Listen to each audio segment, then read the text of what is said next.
Prey is a game's game. When Call of Duty or The Legend of Zelda go to bed at night, they fall asleep thinking, man, I really respect Prey and what it accomplished. It's an immersive sim, a game where you have a variety of ways to play it rather than just shooting, or just stealth, or just hacking, or whatever. Games like these are typically hard to design and build because you're essentially building multiple games layered together.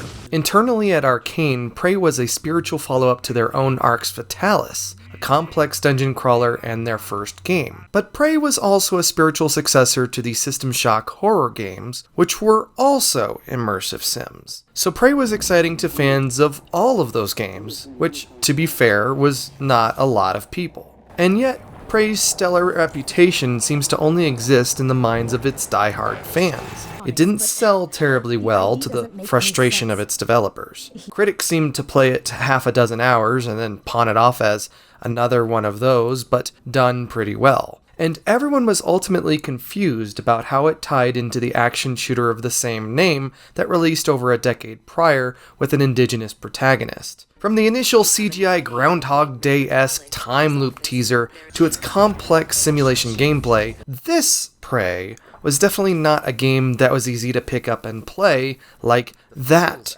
Prey was.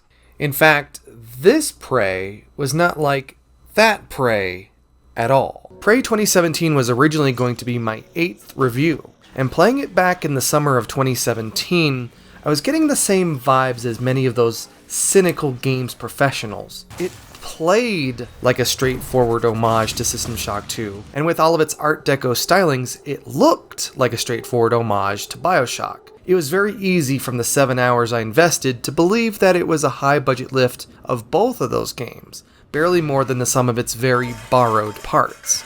Life happened, and that Prey review went on the back burner.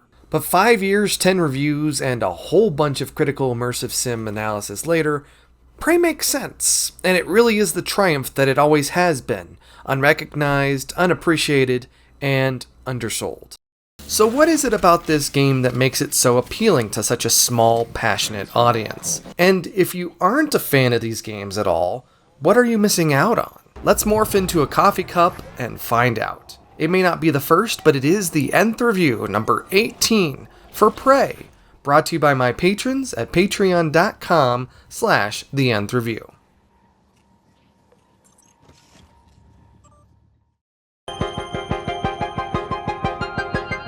Good morning, Morgan. Today is Monday, March 15th, 2032. I tried to call security, Do you need a medical team? I said he's dead, Langley! How does it feel? Do you remember? The first time you said it was like you were outside yourself, like time itself had bent its knee, waiting for you to decide. You agreed to this. This was all your idea. I will wait, and you will come out. We're gonna shake things up, Morgan. Like old times.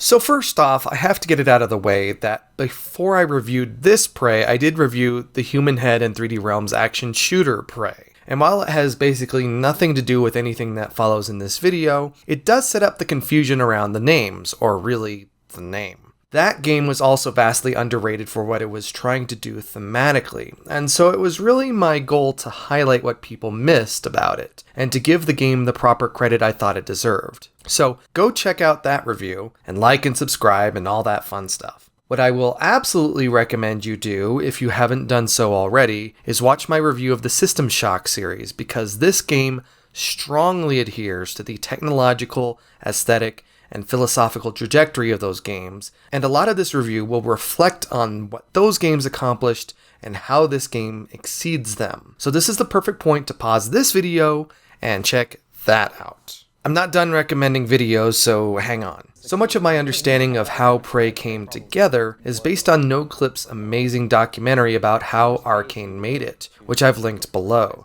You see, developer Arkane, which was founded by Rafael Colantonio and based out of France, established a studio in Austin, Texas in 2006. Prey became the American studio's first standalone game, as the two studios had previously worked in tandem on their core series of immersive sims before then. Their first game, Fatalis, was a dungeon crawler, and with Prey, initially they wanted to make a space-based dungeon crawler with interlinking levels and open-ended gameplay, like Arks, that didn't rely on a mission structure and layout like System Shock or the Deus Ex games did. I've never played Fatalis, so I'm going to refer you to my pal thesummerofmark and his video if you want to get a better idea of how the two games are linked. Just before Prey, Arkane's Colantonio worked with former Deus Ex designer Harvey Smith to produce Dishonored, an extremely stylish and more action-oriented game that served as an incredible entry point for those new to immersive sims, games that are either typically praised or derided for their complex mechanics. I talked about the dual nature of immersive sims plenty in my Deus Ex and Deus Ex Mankind reviews, where I praised the former game's opening level, Liberty Island, which may be the best opener in any game I've ever played. It's also a level that will shake out any less than prepared gamer. Dishonored seemed to prove to Bethesda that Arkane could be trusted with making games with new intellectual properties, and so they got to work building what would become Prey. The recent controversy about the name is interesting for a couple of reasons. For one, Noclip documented Colantonio's disagreement for Bethesda forcing the Prey name on them over a year ago, and that didn't seem to stir much in the gaming news scene. For two, as Colantonio points out in that Noclip documentary, that was the second time that a publisher had forced them to use an existing name for their original game to hopefully sell a few more copies. For three, Arkane didn't seem to have a name for their game anyway. And then there's the fact that the name was available. After Prey 2 was cancelled, which was a huge hacking thing, it was clear to Bethesda that the name carried a lot of weight with gamers. Oh look, here's a new game that isn't a sequel or extension to an existing franchise that we're going to have to build a lot of brand awareness around. And oh look, here's a name that's already got a ton of brand awareness. Let's, yeah, there we go. The Bethesda group was like, we have this name Prey. Can you please use it? Makes sense, sure, but I want to circle back to this later after we've talked about the game more. For the sake of housekeeping, I'm referring to this Prey as Prey, and the 2006 game as Prey 2006, so I don't have to keep qualifying which game is which. This is also not going to be an all-inclusive review. This game is pretty hecking big. There are a lot of powers and ways you can build your Morgan U that fundamentally change how you play the game. The game is fundamentally designed to be played in a variety of ways, and there's a lot of content in it too. This is not the point where I list out every item and quest and their variants. That's both silly and tedious, and there are plenty of silly and tedious YouTubers out there who will do just that. If there's something I don't mention in this review, it's probably because it would drag down the pace of this video. But chances are I've thought about everything you're thinking of and have incorporated it into my broader thoughts on the game. For example, how much time do I need to dedicate to cystoids, or their nests, that populate the 0G sections of the game? That was it. That's all you needed. Finally, having played it half a decade ago, I knew about the structure of this game ahead of time, and decided to play through it twice, which produced two distinct experiences with the game, based on how differently you can play it and complete, or don't complete, its objectives. So, stay tuned for that. This is the part where we dive into how the game plays and how it works as an immersive sim.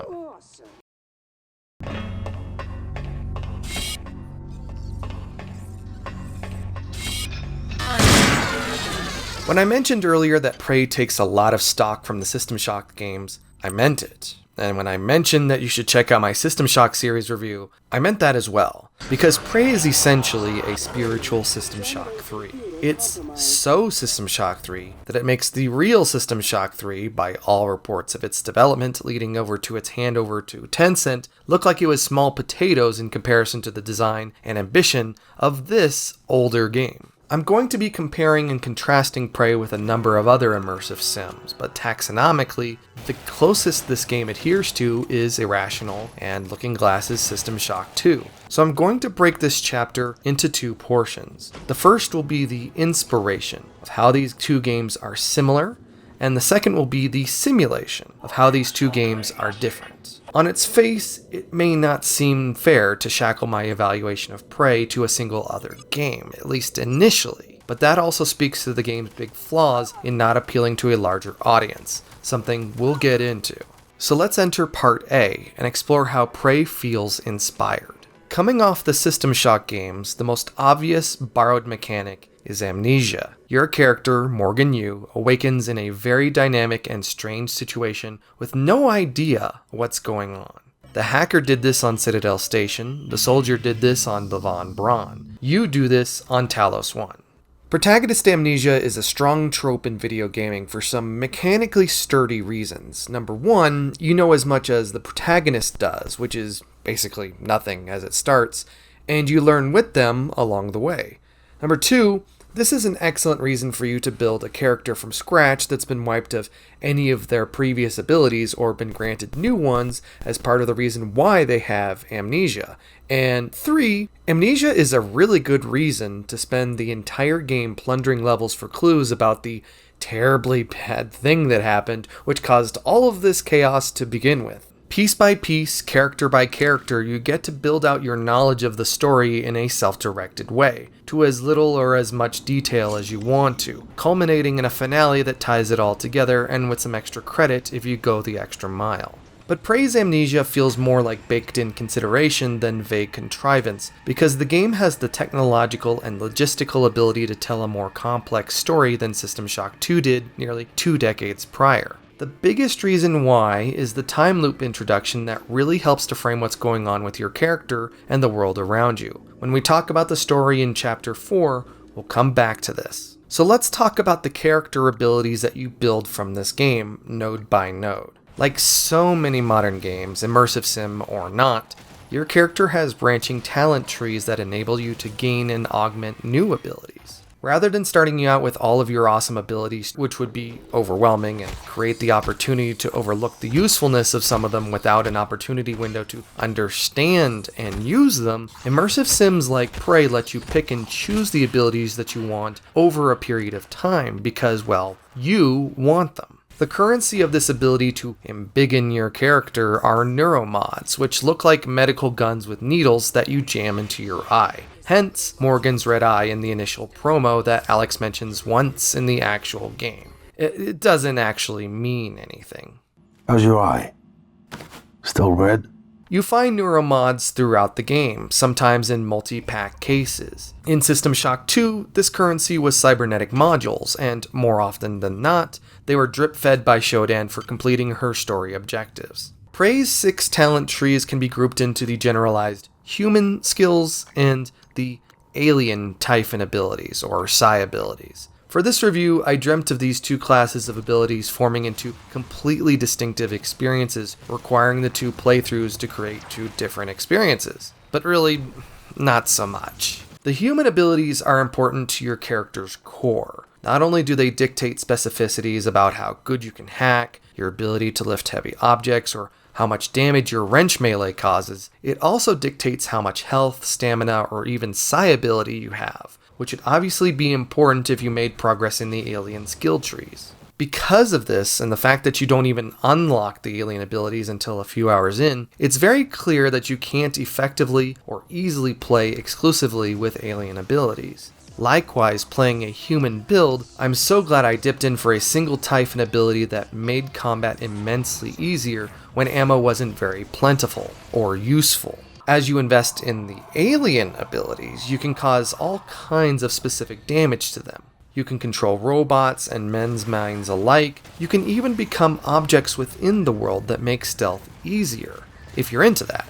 As useful as the alien abilities are, especially in combat, they can feel extracurricular, which dispels any reason to adhere to one group of talent trees or the other. And even though I've highlighted these as separate groups of trees and we all really know what they are, Prey doesn't label them deliberately because they don't want to steer you into specific character builds like I did into deliberately separate playthroughs. Prey wants you to dilly-dally in all of the abilities available. Of course, it wouldn't be an immersive sim if there wasn't some built-in regret about decisions you make, especially early on. You may have scraped and scrapped for that 5th neuromod to unlock an ability to upgrade your weapons further, but now you can't grab a giant box that would grant you access to a new section of level, which is what you'll feel your pressing need is in that moment as you weigh whether you really needed your shotgun to do extra damage or reload faster. In System Shock 2, these moments could feel relatively severe, but Prey goes easy on you thanks to amazing level design that always provides other opportunities that use the abilities you do have. It seems impossible to have a bad character build in Prey, but it always felt like a very real threat in System Shock 2, a game that wasn't deliberately designed to accommodate different styles of play like Deus Ex did the year after. As time has progressed and games have featured higher fidelity levels, immersive sims have been empowered to fill them with more and more stuff, typically for the usefulness and immersion of the player. Games like System Shock 2, Thief, or Deus Ex had rooms with stuff to grab or move around, but Prey has dramatically more, everywhere. In the years between all those games, Deus Ex Human Revolution tried to split the difference with levels that looked full, but were just static level dress. You can interact with most objects on Talos 1, either moving them around or tossing them, but you can also tuck a lot of them into your inventory and use them too. You have the ability to hoover up so much stuff at a time that the game lets you hold down a button to do it. Prey has all the useful stuff you need, like those neuromods, ammo, various kits to replenish your stats, and more. But you can also pilfer junk that can be ground up into their base materials to craft into that other useful stuff. We'll talk about crafting in a bit because I love it so much. 23 years of immersive sim experience has taught me well to plunder every corner of every single environment I encounter, because everything you don't grab is a missed opportunity. That means the biggest chunk of my footage is me probing every nook and cranny for anything that isn't nailed down. Of course, when you're inspecting levels so closely and so often, it really lets you appreciate the amount of work that goes into the design. One of my favorite examples here, or in any immersive sim, is a late game quest where you have to find a keycard hidden in your brother's room. This became a thrilling session of ripping the place apart, tossing around all of the room's objects and probing every corner, just as if you were trying to find something in your own room in the real world. I was even yanking his fridge out of place, seeing if the keycard was hiding back there, and investigating if I could jump onto the hanging fixtures above his bed, to no success. Now, once you've found the keycard, you automatically know where it is on any subsequent playthrough, and the game doesn't cheat by omitting its existence ahead of when that quest is presented. That's pretty rad. And yes, you can absolutely break sequence in this game, and that's something we'll explore more in Part B. Of course, you can't just load up on literally anything in the environment. You have a limited inventory even when you upgrade it. So Prey wants you to manage your inventory, and thankfully, it's extremely easy. It color codes items based on their usefulness, so when you get to the recycler, you can flush all the junk that you can't use moment to moment with a long button press. You can resort what's left for efficiency with a stick click, and do all of this in just seconds. And then weapons don't have strange, large sizes either like they would in a game like Deus Ex. Inventory management is easy provided you visit the recycler often enough. Oh, did I mention I played with an Xbox Series controller? I played with an Xbox Series controller. And then we get to the part of Prey where we talk about its Metroidvania-esque world design, where its single space station environment is divided into subsections that you have to bounce between as you gain new abilities to unlock new areas. And this is a term that the developers use, so it's not like I'm lazily applying it here. There are plenty of immersive sims out there, but only a sliver of them feature big, cohesive spaces like this. Most, like even Arkane's own Dishonored, are mission-based funnels, tunnels, and down-and-back circuits with broad middle sections that let you experiment with the game. Talos 1 is a big place, but you can't go anywhere you want from the word go. The options are narrow to start and expand gradually through the game. Pulling you alongside the story is something very familiar to immersive sims: quest chains. You start in place A and you have to get to place C, but there's a place B in between. And while you're in place B, you have to acquire item X, and to acquire item X, you have to unlock safe W, which can be done in a variety of ways, etc., etc. While you're doing all this, you're acquiring other quests that will require you to backtrack to places you've been, or advance to places you haven't, to gain items, abilities, and knowledge that will probably help with even more quests independently. For example, without much intention, by the time I reached the crew quarter section, I already had a number of quests to complete or continue working on. But it also helps that this game takes place in a single interlinked setting. In the Deus Ex games, quest chains will be gated to the time that you're in a location. Land in Mankind Divided's Prague in the game offers side quests, but if you don't complete them by the time you fly off to another location to work down the Golden Path, they're gone forever. Prey's quests, on the other hand, are persistent until operated on by some other action in the game, so there's rarely a pressure to complete them, except when the game is forcing your hand with time limits. Unlike System Shock 2, there are a lot, just an absolute gaggle of things to do. So while that game felt like it was tugging you along with some interconnected spaces and a largely linear narrative, Prey gives you a lot of liberty to get things done, and plenty of space for the game's designers to fill in the station with tasks. This allows you to gather hand-drawn maps by the station's role-playing crew that you can investigate as you work your way through the game. There's a lot going on here, and the game's lead designer, Ricardo Bear, admits that it's probably overwhelming. It's the Bethesda-esque emerging from a hole in the ground and seeing infinite possibilities paralysis thing, but on a space station. You'll have moments where you wonder what thing you want to do next when you potentially have a dozen active quest markers on screen at a time, which can thankfully be turned off one by one. You're going to love the vast number of objectives and opportunities, or not. So much of your progress is gated by key cards that you can't bypass with a hacking minigame like you can with so many other hurdles in this game.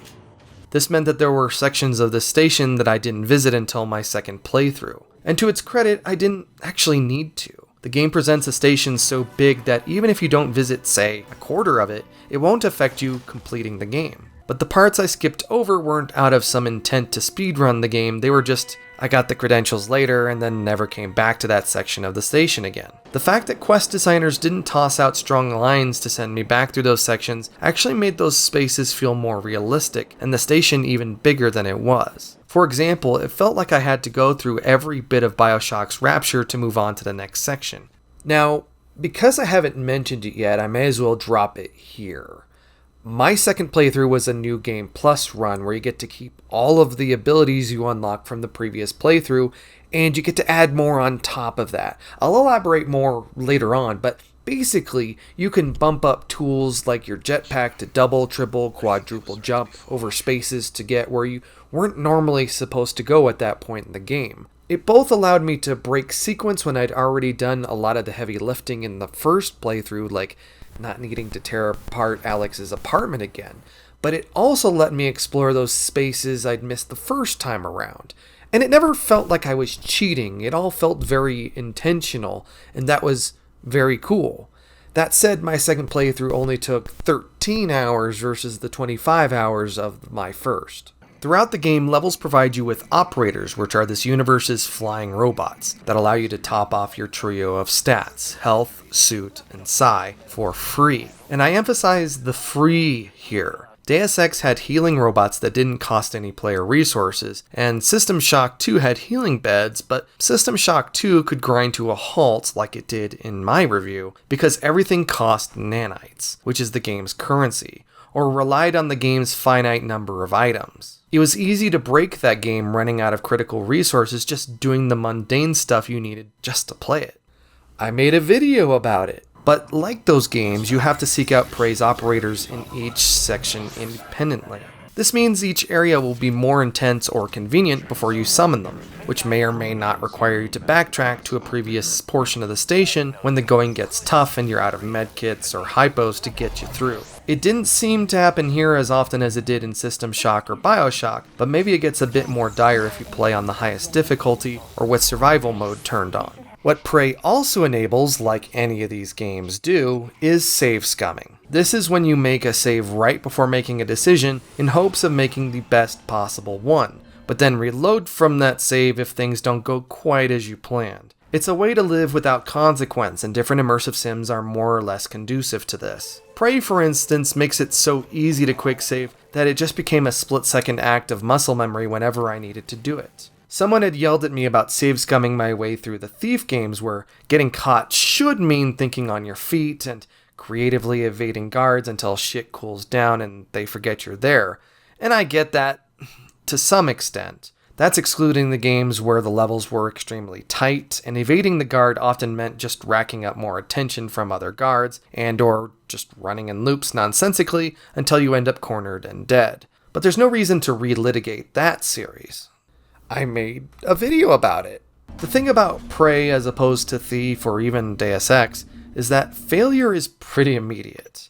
The alien Typhon are brutal foes, so if you make a mistake, you're going to end up dead reloading from a save anyway. Why risk losing, like 5-10 minutes of progress after successfully navigating 2 or 3 more encounters because you accidentally went into battle with the gun that only had 2 bullets left? Or you get caught in stealth mode trying to sneak around the periphery of the level and are immediately zapped to death by a telepath you weren't keeping track of. Prey justifies its save scumming, and so do I. So there. Talos 1 has an exciting ecosystem of people. Unlike the System Shock games where you awaken to a venue where nearly everyone's dead, and you're fighting the robots, aliens, mutants that murdered them, there are people here, although some have definitely been murdered. I guess you could say it's more like Thief or Deus Ex in that regard, but taken to an incredible logical extreme.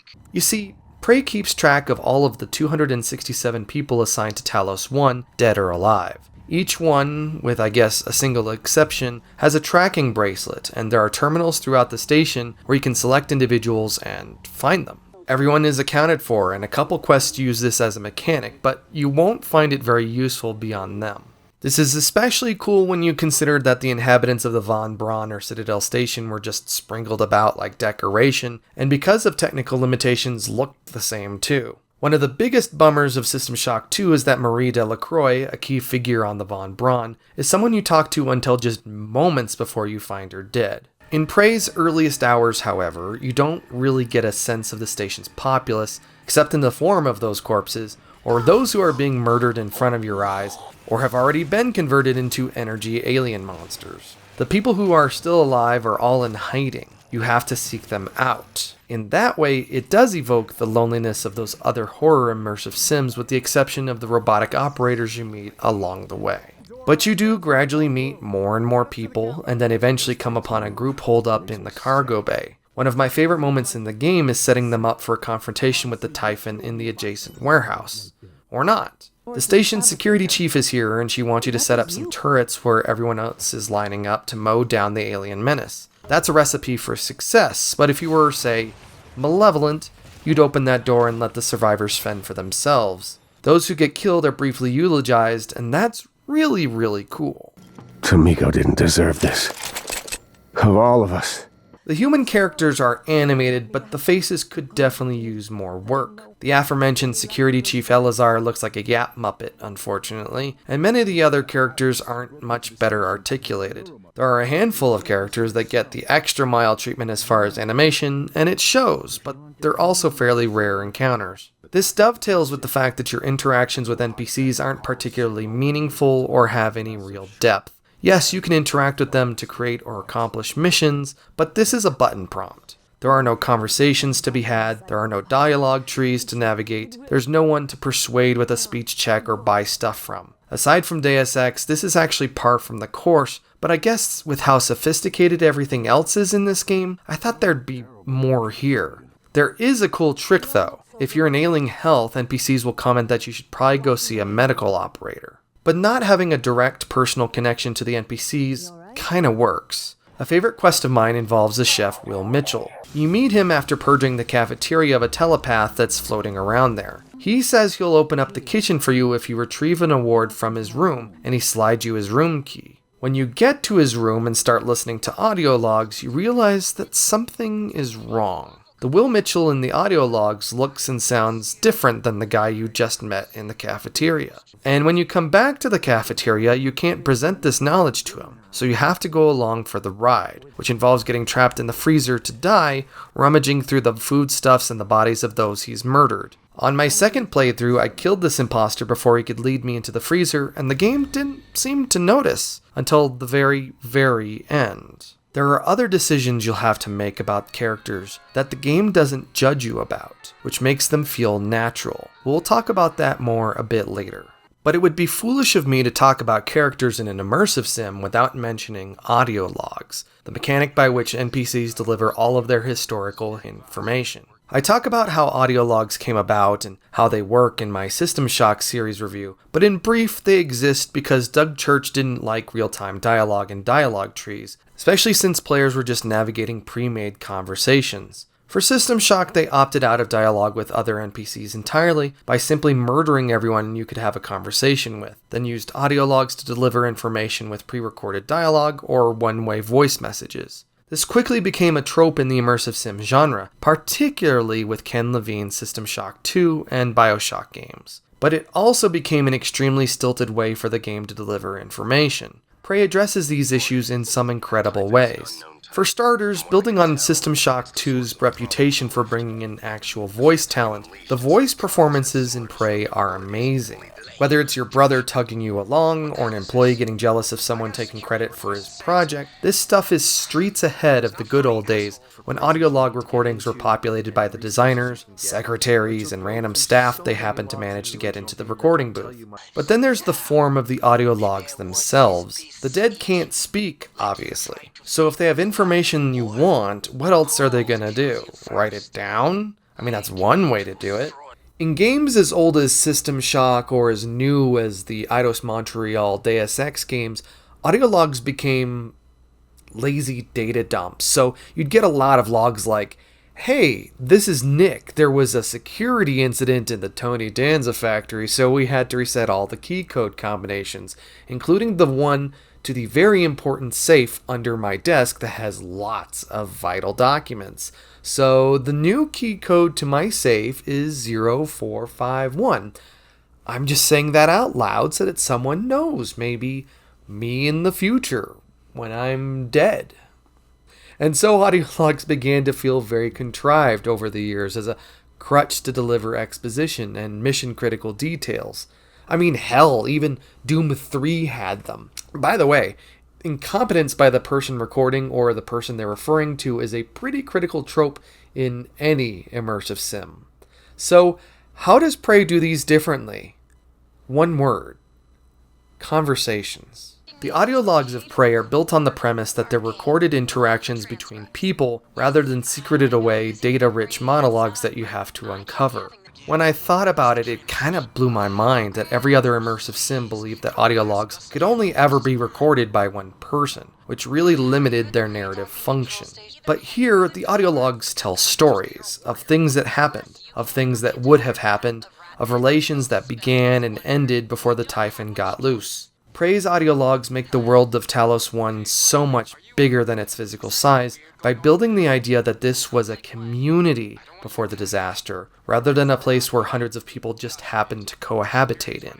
In a space station full of violent aliens, they let you believe that this was a place that tied people together with camaraderie rather than pure professionalist occupation.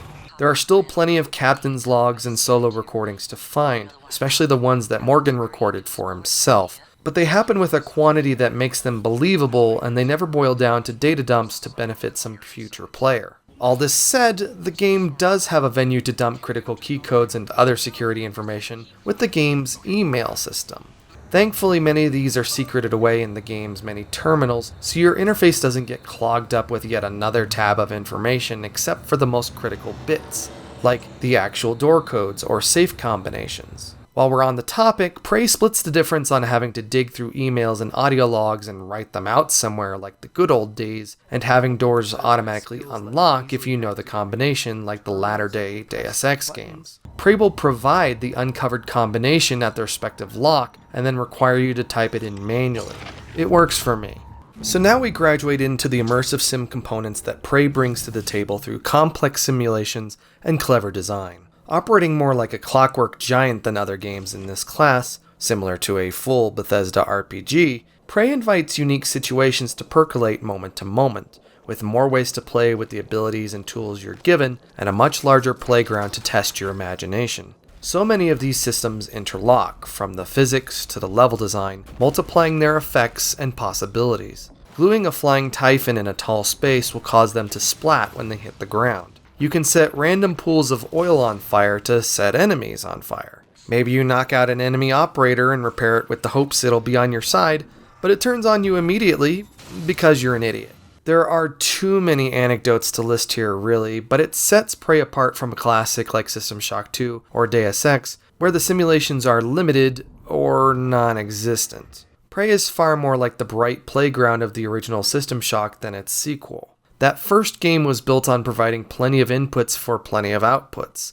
And while Prey shares role-playing mechanics with the sequel, System Shock 2 is really designed around scarcity and endless amounts of enemies to put the pressure on you to solve the Von Braun's very linear problems. Warren Spector famously said that he would bang his head against his desk while developing Deus Ex because its levels needed to be extremely over-designed compared to those of their contemporaries to allow players to navigate them playing in different ways. Whether you played with guns blazing, snuck around through the dark edges to avoid confrontation, or tricked technological elements to work in your favor, the levels provided a venue for you to do all that. But in so many ways, these designs were dumb, with all of the solutions baked in based on where props were placed, where shadows lie, where enemies were pathed, etc. In retrospect, Spector's struggle makes sense, because without much actual simulation, owing to how computationally demanding the game was without it, the vast majority of those gameplay options had to be handmade. They were illusions dictated. Very rarely could you generate moments of serendipitous emergent gameplay, and when they did happen, they were easy to decompile to understand how they happened. System Shock 2 and Thief were a little more dynamic in that regard, but not dramatically so.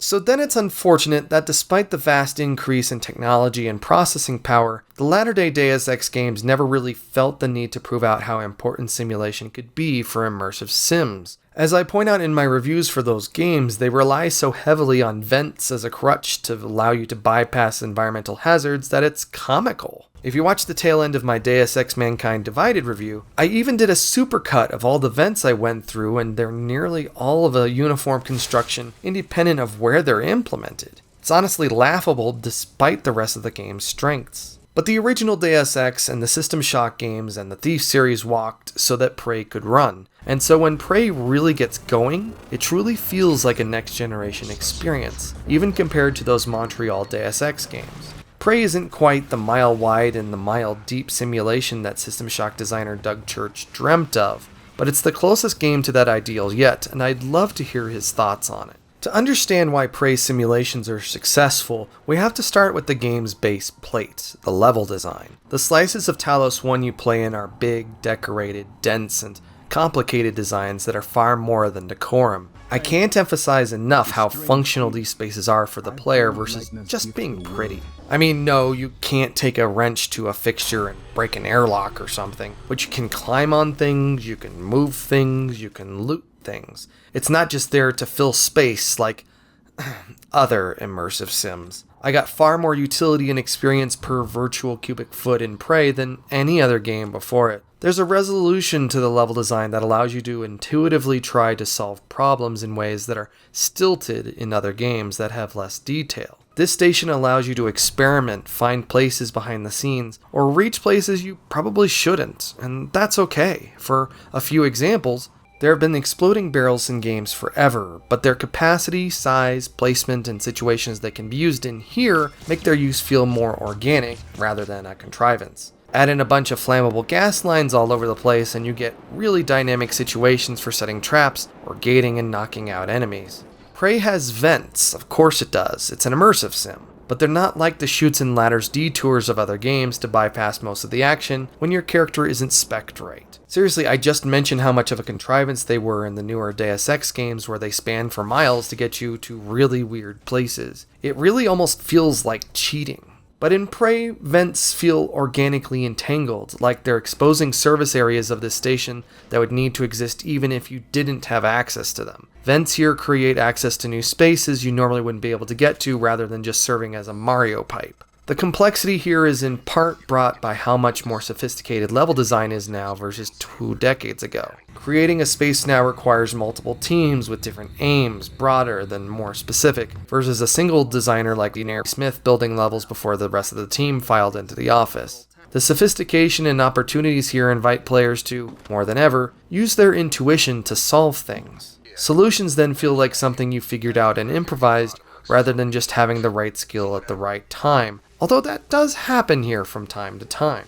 Early on, Prey gives you the glue gun, which is a very useful tool, not just for freezing enemies in their tracks, but for navigating environments. You can shoot a blob of its quickly expanding glue on nearly any surface and use that as a tiny platform to get somewhere else, as this scripted NPC encounter demonstrates before the poor sap is taken down by a phantom. But once you get your jetpack to navigate the vacuum of space, you can also double jump inside the station, which makes your mantling abilities extremely powerful. Once I started to acquire more powerful guns, the glue gun kind of fell by the wayside. On my first run, I was constantly running out of glue. On the second, I had racked up nearly 1,000 rounds. But a huge reason why I stopped using the glue gun is because of its inherent limitations. Glue can adhere to walls and other environmental surfaces, but not to itself. Noclip's documentary explains that this really helped cut down on playtesting, as players would create exotic standalone structures that would probably seem very familiar to Minecraft players. You'll still need to whip it out to take care of environmental hazards, and thanks again to the station's plentiful gas lines, you'll find plenty of them. And then there's that mantling mechanic. These levels are big and far more vertical than you may initially believe, something that this game teaches you by making the massive station lobby the first place you explore after escaping the Neuromod division. You can climb on so many things. You can double jump to so many more. My first visit to the Arboretum, the greenhouse that tops the station and serves as the nexus for the station's critical command and knowledge subsections, I managed to parkour my way up to Alex's office via the rocky landscaping many hours before Alex would give me the code to activate the dedicated lift. It feels like you're cheating a little, but again, the game has no issue with that. It wants you to think like that, to think you're taking advantage of the game's playground when it still has the upper hand at all times. But there were plenty of times when I was crawling up and around places and not accomplishing anything, so I mean, there's give and take.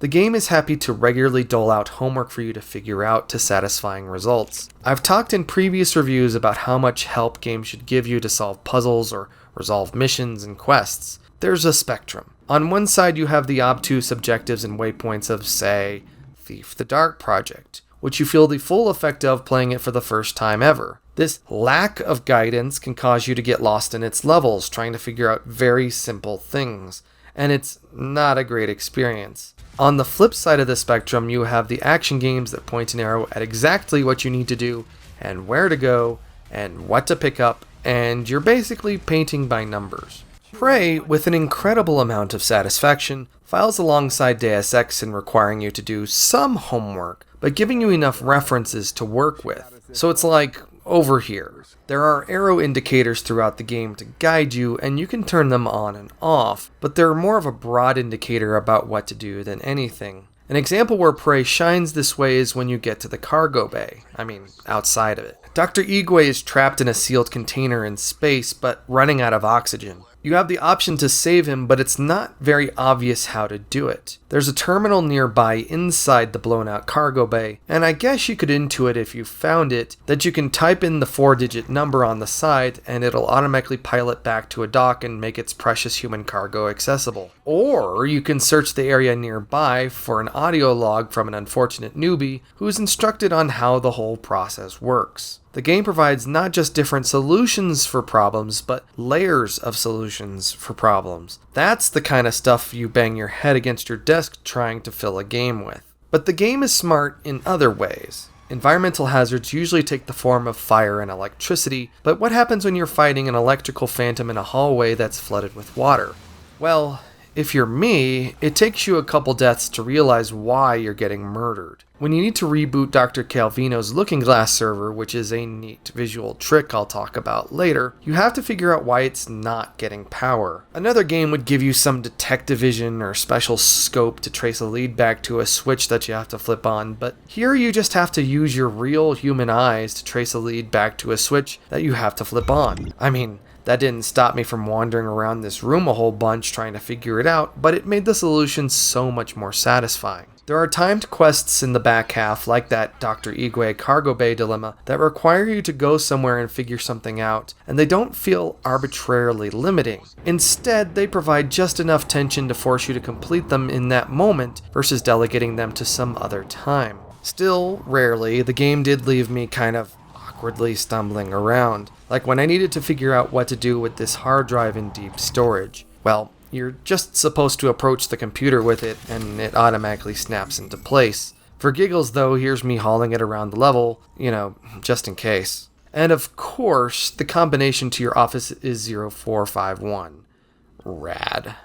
Combat in games like these is usually not the best, which is a shame because unless you have an incredible amount of patience to dilly-dally with being supremely stealthy, you have to use combat to engage your opponents, navigate levels without dying, or accomplishing tasks more easily. In these complex games where combat is just another one of those ways you can play, it's felt weird going all the way back to System Shock or even the Unreal-powered Deus Ex. Melee will feel sluggish or not connect to enemies. Firing guns will feel imprecise so they can sell good gunplay back to you with character or weapon upgrades. Thankfully, Prey does better than most. It's not as slick as a Titanfall, but it's also leagues above a lot of its predecessors, a distinction it shares with Arkane's own Dishonored. Of course, the best way to highlight the flaws of any combat system is to introduce your player to enemies like these mimics that skitter quickly across the level away from your reticle. I remember playing this game the summer it came out and thinking how awful of an experience that was. I wasn't as repulsed by it this time, but it becomes clear why the game gives you the glue gun and the wrench right away in advance of the game's very not good first firearm. You use the glue gun to freeze your enemy, and then you cave in their proverbial skulls with the wrench, which serves as your melee. You do this over and over again until you get better guns or start leveling up your Typhon abilities, which we're coming back to a bit later, or both. Unfortunately, things can also go pear-shaped when the mimics swarm you, which they will do, and that's not very fun either. After a few hours of this though, you encounter the bipedal phantoms on a regular basis. They're slower and larger targets, but they can also, paradoxically, zip around you. Thankfully, you'll have better firepower by then. Over time, enemies will gain spikes indicating their hardened variants, and they'll gain elemental powers like these fiery phantoms. You have the invisible poltergeists that are kind of annoying, but also pretty fun to scope out because they're not deployed terribly often. Then there are the big floating ammo sponges that can fly away to a spot you can't easily parkour to. The worst enemies, honestly, have to be the corrupted robotic operators or the military versions you encounter later on. Unlike the mimics, and very much like the floating telepaths and technopaths, operators have an entire third dimension to dart around in. Fuck those things. I talked about the melee with the wrench, and it's far more useful than the melee wrench of Prey 2006 because it's both easier to retrieve control-wise, thanks to the game's awesome weapon wheel, but also more useful. You'll have plenty of reasons to smash things outside of combat here. Smacking mimics and phantoms is fun, but where things get weird is in the finisher animations that don't seem to connect with whatever you're supposed to be locked into, so it looks like you're attacking air with an elaborate animation.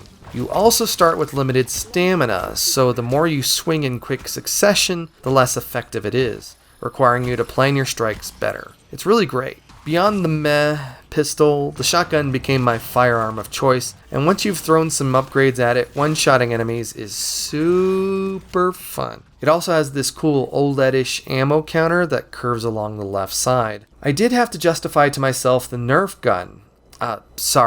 The bolt caster, when inventory space was at a premium because it's not actually a weapon, it's a projectile-based objective enabler. You can activate not just buttons with it, but buttons on displays, and that's fine for the couple times that you need to or really want to do that. But otherwise, why? Prey has some good grenades, particularly that recycler charge that I'll get back to, and they can also be planted on surfaces like mines, but I never use them like this. You can, but I never did.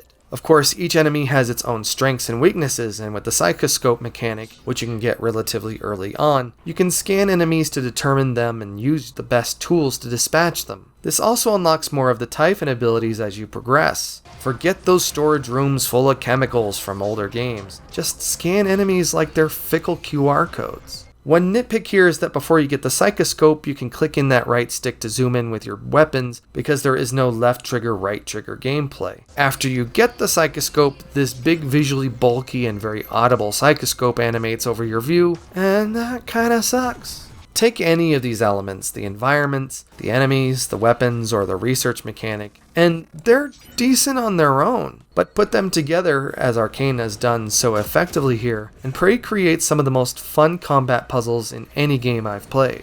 This realization is partially why immersive sims are so hard to develop. Disparate elements that need to work together don't congeal until the last moments of development. Independent of how much I didn't like mimics or operators or the silenced pistol, I always felt like I had the tools to solve any combat situation, even if the best option was, come back to it later. The weapons feel good here because they each have their own distinct purpose and set of enemies that they work well against. It's like a game of RPS 25, but not quite. I played Prey on normal and it felt like the proper amount of challenge as someone who's not that great at video games. Despite the mimics, the combat is rarely twitch-based, so you can solve nearly any enemy encounter with a varying amount of strategy. The most exciting encounters I had involved setting up and executing a multi-stage attack against a difficult enemy, completely on the fly. The gradual introduction of new weapons and knowledge of how the environments can work to your advantage allows you to build dynamic plans to handle enemies in real time that almost feels close to turn-based in terms of pacing. It's a hell of a lot of fun, even at its most frustrating. But you can also avoid combat with stealth, and not just in the absolutist sense of never killing an enemy, but as a tool in your arsenal. Using stealth and avoiding confrontation, something the game coaches you on as you enter the early hardware labs section, is especially important to preserve life and resources. Again, retreat is a valid option in Prey, and thankfully, getting away from an enemy or a bad situation here doesn't become an endless pursuit like it does in other immersive sims. In my first run, it felt very important to avoid enemies wherever possible. In fact, it felt entirely valid to avoid entire sections of levels until I felt I was ready to take them on, and the game never tells you to back down from an encounter you're maybe not ready for. Prey's stealth also gives you tools. Similar to 2014's Thief, enemies will have visible threat meters, so instead of trying to decipher a light stone, you can just react to what your enemies are observing. If you're committed to a non-lethal run-through, you'll get the electric stun gun before you encounter any other humans, and it works great against robotic operators too. The game seems to let you be as stealthy as you really want, so if you're an extremely patient gamer, you could probably do one of those zero-alarm, no-trace runs, but that's not my cup of tea. But the game gives you just enough resources to require you to be stealthy from time to time. And then, as an immersive sim, Prey features leaning stances to fire around corners without necessarily being seen. In other games, this felt optional, but here, especially mapped to the controller bumpers, it felt intuitive. And now we have to talk about crafting, which is my favorite and most exciting mechanic that Prey brings to the immersive sim genre. Earlier I talked about levels, the props inside them, and how useful they are. Many can be moved and thrown, but many can be sucked up, like groups of crumpled papers, or hardware lingering on shelves. It ramps up the detail and fidelity of Talos 1's spaces, and makes it feel dense and lived in, realistic. It not only makes the levels feel alive, but practical and useful compared to some other games. Mimics can morph into and camouflage as any number of those environmental props, which easily makes them the most memorable enemies in nearly any game, even if I don't like fighting them much. But there's something more important here. Nearly all of those virtual things are made of stuff. Not quite atoms, but different composites of 4 in-game materials that can then be crafted into new stuff entirely. And I'm not talking about just the dried out cigars and eel slices either, but enemies too.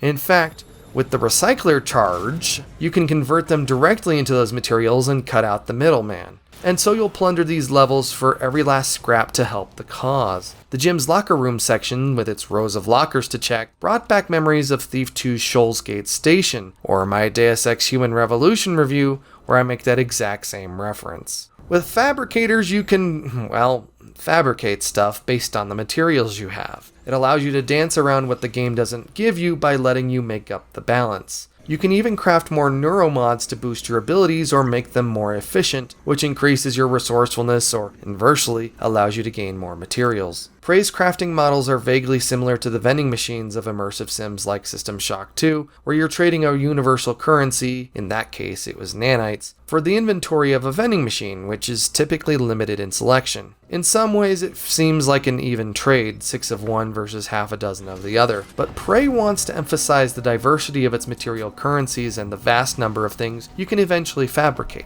Littering the station are also plans to produce new items like hypos and medkits, but weapons and ammo as well. If you miss them in one spot, chances are you can find them somewhere else on the station, because in searching nearly every last cubic inch, I ran into multiple plans for each item throughout the game. The stinger that plays when you acquire them is pretty rad though. Like any immersive sim, there will be resource and material deserts that force you to be more resourceful with what you have. There was a real danger, especially in my first playthrough, that I wasn't being optimal with my fabrication choices. This never became a crisis, but it does establish a kind of anxiety, especially in the endgame funnel when the game is trying to wrap itself up and tensions are high. On a lighter note, I have some nitpicks. You can't fabricate more than one thing at a time, even if it's multiple quantities of the same thing, which makes some fabricator visits tedious. If you select an item which deposits your materials into the supply grid thing, but then don't have enough materials for the thing you want to make, which still deposits materials into the supply grid thing, you have to suck them all back out of there. But crafting also helps solve a problem that role-playing games and immersive sims featuring non-human entities have had forever. Why would a rat or a slimy mutant or vile slithery liquid energy aliens have magazines of ammo and edible foodstuffs on their corpses? Granted, the Typhons of this game are former humans that would still have typical human equipment on them. That makes sense. But being able to grind the mimics down into exotic materials, then being able to make stuff with those makes more sense than finding those items on the mimics' corpses themselves. It's an extra step, yes, but it empowers the player to make choices and then feels more realistic than other games where you may find a taco on a dead spider. To this point, I've talked a lot about my first run through Prey, and how resourceful I had to be as a player to navigate the station, and how much this required me to think on my feet, and strategize so much of how I played the game, in a really good way. Having played Prey before and watched all kinds of videos about it, including those Noclip documentaries, I was inclined to believe that I needed to play the game twice all the way through to get the most extreme endings. The reality is, no, you don't need to play through the game twice. You can effectively play a middle-of-the-road character with abilities across the talent forest, complete all the side quests, rescue enough of your fellow station mates, and get, like 85% of the way to a complete experience. There are a pair of endings, but you can achieve either within the last hour, maybe even half hour of the game. It's a little more complicated than that, but I'm not spoiling those quite yet. Finishing the game for the first time, it was tempting to throw in the towel at the thought of playing Prey again from scratch just to see a slightly different set of content and start working on this review. But then the game presented an option, New Game Plus, in which I would retain all of my character skills from the first playthrough from the start of a second playthrough. Now I have to be very clear, I really enjoyed my first playthrough of this game, but the New Game Plus powered second playthrough is basically fun mode. After the first playthrough, it really doesn't feel like you have nearly enough powers. I made a genuine effort to gather as many neuromods as possible to unlock as many abilities as possible, but it still felt like I had left so many abilities behind. In fact, completing the second playthrough, I still think there are. I think I'd be down for a New Game Plus third playthrough.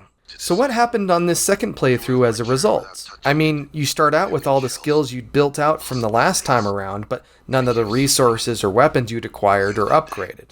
And the thing was, that first time around was challenging, but never truly difficult. This mode made the game substantially easier, allowing me to focus on other stuff like not worrying so much about allocating resources. Scouring environments for crap and scrap meant creating stockpiles of ammos, materials, and medkits that I'd normally be blowing through like crazy because of how inefficient I was without my skills. Instead, my glue canisters accumulated, my psi-hypos and medkits stockpiled into the dozens. The huge reason why is that I started out with the maximum 300 points of health, which made any damage from the unscaled enemies not really amount to much. And then there were the abilities that made those psi-hypos and medkits more efficient, so I used them less by a factor of 2. With tons of health, I got more ballsy in combat, and leaned on that silenced pistol I didn't like, which allowed me to pool a bunch of ammo for the guns I really liked to use and didn't have to use until later on. Your physical weapons and psi powers share the same weapon wheel, which I didn't fill on my first run. In fact, I was quite willing to lean on the game's D-pad hotkeys, where you can put a trio of your most desired abilities alongside the flashlight. But as I started to add Typhon powers, the game does something interesting. The D-pad becomes a lot less useful when you now have half a dozen or more weapons and abilities you want to use, but as you fill out your powers, the weapon wheel turns into a weapon spiral, which makes selection super easy as you continue to add abilities. And then there are the portable automatic turrets that litter the station. I was personally afraid of going the Typhon route because of them, because as you add more alien abilities, the turrets eventually recognize you as an alien threat and open fire on you. On my first playthrough, I was using them as a combat assistant wherever I could, blowing through my spare parts stash, repairing them whenever I found them broken. Actually, I found them broken a lot. The game charitably calls them flimsy, and I put in a lot of work to use them, only for them to get knocked over when the station's air conditioning came on, or a speaker was too loud. I'm kidding, but only a little. As a psychopathic super alien the second time around in the eyes of those turrets, I realized that all I really had to do was cast the slightest amount of Typhon magic in the broad area of where they waited for me, and they folded like...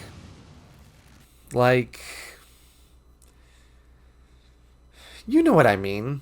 I was afraid of these things for no reason whatsoever, and then guess what? Since I wasn't wasting a bunch of my spare part kits repairing turrets, I could use them to permanently patch up environmental hazards I had just been temporarily gluing up before, or fixing up broken replicators and fabricators so I wouldn't have to backtrack as far to use ones that were working. But what about those side powers? So again, full disclosure, I did unlock one of them on my first playthrough, the wide area kinetic blast that really worked against all kinds of enemies and plenty more if they were grouped up. This alone didn't steer the end result, so I decided to see what it would mean to really load up on alien abilities beyond making turrets disagreeable. In the first playthrough, I was constantly running out of ammo for my guns, but it was all I had to destroy enemies, even if they weren't the best weapons to eliminate whatever Typhon I was fighting in that moment. It's a trope of other immersive sims, so it happened here. But psi powers use the same bank of ammo, your psi meter. It's like that thing that people hated about Deus Ex Invisible War, but good. With a leveled up psi meter, I found I was using Typhon powers all the time. I was one-shotting phantoms at a point with my blasts, and they usually had a psi hypo on them to help replenish what I lost killing them. But despite the mission of my second New Game Plus playthrough being to load up on as many Typhon abilities as I could, I found they were only really useful as offensive abilities, despite the fact that there are plenty of non-weaponized Typhon abilities. You can mind control humans and Typhon alike to work for you. Sure, you can transform into an environmental prop like that coffee cup to solve puzzles or facilitate stealth playthroughs. Sure. I mean, I understand why these are appealing, especially in a game that rewards experimenting with the game's many, many options. And if this is how you want to play, that's completely valid. There's nothing wrong with that whatsoever. But none of these other Typhon abilities seemed as appealing to me as maxing out that kinetic blast and nuking the worst of them easily. Different strokes for different folks, I suppose. To reflect on your own humanity or the game's themes of moral ambiguity and lack of signposting, loading up on more of those abilities didn't make me feel more alien. It didn't affect my relationships or interactions with other characters, or how my character interpreted data or saw the world or whatever. I wasn't becoming a glistening, undulating phantom as I dumped more points into the Typhon trees, even if I acquired a bunch of their abilities. This is genuinely one of the few things I wish the game had leaned into a little harder to prove its point. I have a lot more to say about that when I talk about the story later on. Thanks to sequence breaking, I could grab some weapons and resources much earlier than I did on my first playthrough that made the game even easier. As I approached the end of the game this time around, I actually became impatient to finish it, because I could traverse environments so easily and accomplish quest objectives quickly without needing to go through the typical grind of exploration and materials harvesting that I actually enjoyed when I wasn't overpowered. Then again, it was liberating to roleplay as a jerkwad, unempathetic alien and not have to do all those side quests involving saving my fellow station mates, especially when I'd already seen all those results the first time around. Prey wasn't a commercial hit, so naturally it became a cult favorite, and this is the point of a review where we can dive into why. The story section that follows, honestly, you could graft that onto a game with far fewer mechanics and less imaginative gameplay, which is not a dig against it in the slightest. I believe what makes Prey both stand out and also far more of an exclusive experience is what I've covered so far, although there's obviously still plenty to cover. My primary question to lead us into this investigation is simple. What does Prey do for those who don't already enjoy these games? Despite the most elaborate, naturalistic opening segment and tutorial in an immersive sim ever, it's not an onboarding that's very conducive to those who are interested in more action-oriented shooters. I hope you've watched my System Shock review at this point, because then you'll probably remember my early recap where I explained that immersive sims don't make money for anyone, and nearly all of them inevitably sank their developers into the sea. The first Deus Ex was an exception for Ion Storm, but then their Deus Ex and Thief sequels shot a hole in the bottom of the boat that they couldn't recover from. The game that I believe many people associate with the genre is BioShock because of its hyper-imaginative setting, characters, and writing thanks to Ken Levine. But this is misleading because BioShock is a very simple immersive sim that leans on narrative wonder rather than letting the player explore and execute different kinds of gameplay to complete objectives. Similarly, Arkane's own Dishonored was a critical and commercial hit, but it was also much faster and action-oriented and a bit simpler to play, removing a lot of the administrative overhead. Don't forget, blinking around a level is pretty much a selling point all its own. In Noclip's documentary for Prey, creative director Colantonio looks distraught while reflecting that he doesn't understand why the game didn't sell well. He was in the midst of creating his new studio and producing a new game in the peak of the pandemic too, so that probably didn't help. Still, the answer seems incredibly simple. Immersive sims are hardcore games with rare appeal, and Prey is a hardcore game. Don't believe me? Raph used the word Hardcore. to describe this game. And how hardcore do you consider Prey? Man, I guess it's definitely a difficult game, especially as the game goes on. I expect that players will have to change their strategy or experiment a lot when they encounter some of the difficult Typhon creatures. When you start a new game plus campaign in Prey, you also have the option of ramping up the realism and difficulty with an additional survival mode. Your Morgan can gain traumas through the game, your weapons can degrade, which is a great mechanic, and you don't have an unlimited supply of oxygen for EVAs, so you have to hustle your way to oxygen tanks or the station's external resupply depot if you're running low. Per Game Informer's early documentary on the game around its reveal, these looked like they were going to be a default set of mechanics, and I'm so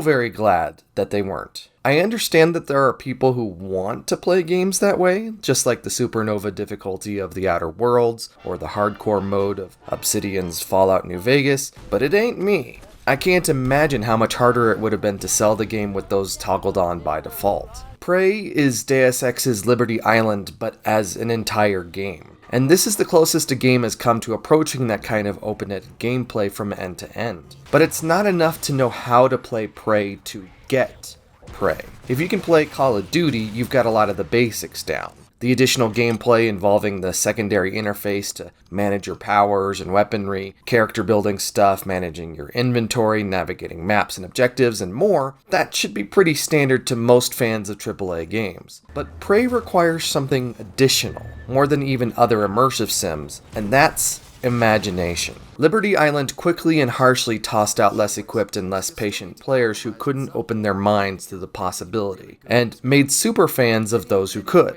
Prey avoids Liberty Island's learning cliff with contemporary onboarding, but it still requires you to think bigger as the game becomes larger and more ambitious. One thing I see on reflection of my first attempt to play Prey in 2017, or in the accounts of more casual players who said they get bored with it after a few hours, is that the game has so many things going on, and try as hard as it does, it also needs some commitment from the player to get the full experience. To contextualize this, let's look at a game like Minecraft.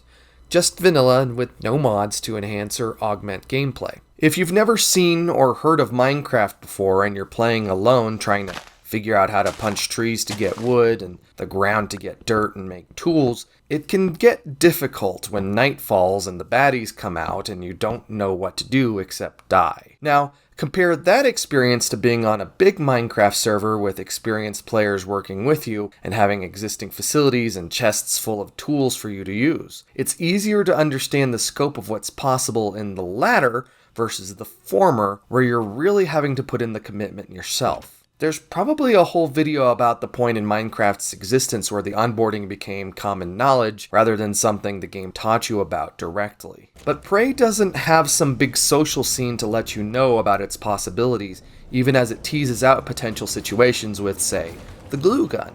In fact, I was surprised by so much of what you could do in this game watching pre-release promo videos for the game after I'd already beaten it. I understand the value of figuring out these combinations on your own, especially with the Typhon abilities. But when you're coming at this from, say, Call of Duty or even System Shock, that stuff can be elusive, and that kind of freeform gameplay is where Prey stands alone. But sometimes Prey hinders this ambition. As much as I love crafting here, it could be easier. I mean, Minecraft is the most popular game that has ever existed, and it's built on crafting. Prey requires so many more steps to do things and more machines to do it, and they're not always available, so sometimes you're having to backtrack or have a high enough repair skill to fix the one you're standing next to. These extra steps make sense as a progression of the immersive sim genre, as an extension of games like System Shock and Deus Ex, but if you could build a lot of the simpler stuff on your person and then go to a fabricator to build the bigger stuff, that would have been a big win. Far Cry 3 taught us that. In trying to build this huge-ass dynamic playground, Prey also provides far too many things to play with. On their own, they're neat achievements, but in the grand scheme of things, it becomes cluttered, as though each was designed to solve a very specific problem and then never again. How do you communicate to players the possibility space without like overburdening them with things to do? I don't know that we succeeded in doing that. I kind of feel like Prey probably was overwhelming for a lot of people. I'll give you some examples and you can agree or disagree. Being able to go to at least one terminal in each section of Talos 1 and bring up the entire roster of the station's hundreds of individual crew members and track them down is neat, but it's not something you need to use beyond a couple of those side quests. In fact, it was kind of confusing encountering it for the first time, not just in how to use it, but why you would need to use it at all. Or, and I know this is going to be controversial, the mimic power to transform into environmental props. Why? Why would you use this except to facilitate stealth beyond what you can already do as a human character? Or those foam darts for those rare occasions where you can't toggle a switch or a button by conventional means. I think it would have been fun to have stretchy arms and then be able to sling my way across levels like Spider-Man. Or these telescopes that let you view celestial objects but are static, so you don't really get a good look at them. Or this entire mechanic with the interchangeable chipsets that can modify base stats beyond your 6 talent trees and upgradable weapons in 2 different tiers. Or this slide mechanic I never used. Look, I know you're probably racing down to the comments to say that you used 1 or 2 or all of these things in your 1 or 2 or all of your playthroughs. That's fine. I'm establishing that having too many mechanics can produce the problem of overchoice, that a full-on role-playing game like Skyrim dances around by not requiring so many of them in quick succession, in tighter spaces, in a faster-paced manner like Prey does. Prey wasn't a big seller and it makes sense why. It's a love letter to people who love this kind of game. It's a spiritual successor to a series that has always had a small, dedicated fan base. It's given the truly dedicated fans what they want. It's hobby grade, to borrow a term from a popular medieval times patron. It wasn't until I played the original System Shock that I understood what Prey was trying to do, because it's what Doug Church was trying to do in the early 90s with System Shock. As its sequel and then BioShock stepped away from that kind of complexity, it became less appealing to me, but also began to sell dramatically better. To that end, it doesn't even matter what they called the game, in my humble opinion. From everything I've read, Arkane wasn't even sure what to call it either. There's scuttlebutt that Colantonio liked Typhon, and I think that's a terrible name, middling at best. I understand as a creator the pressure Colantonio faced in having to cede certain controls to the marketing department of your publisher. If Bethesda just required them to take on the Prey name to move discs, that's one thing. But it seems there were other things that Bethesda did to Prey to make Colantonio feel this way, considering his emotional response about the name lately. Electronic Arts, which wears the crown of worst company in the world year in, year out, depending on who you ask, seems to regularly decide what games get made based on how marketing can sell them.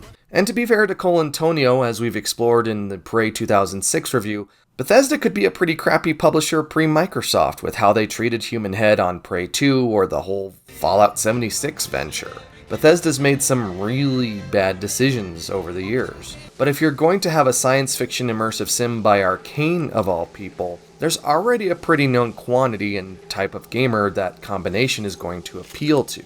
If slapping the Prey name on it is a net plus in appealing to gamers who wouldn't otherwise check it out, that seems worth it to me. So all that pedantry aside, let's look at Talos 1 as a setting.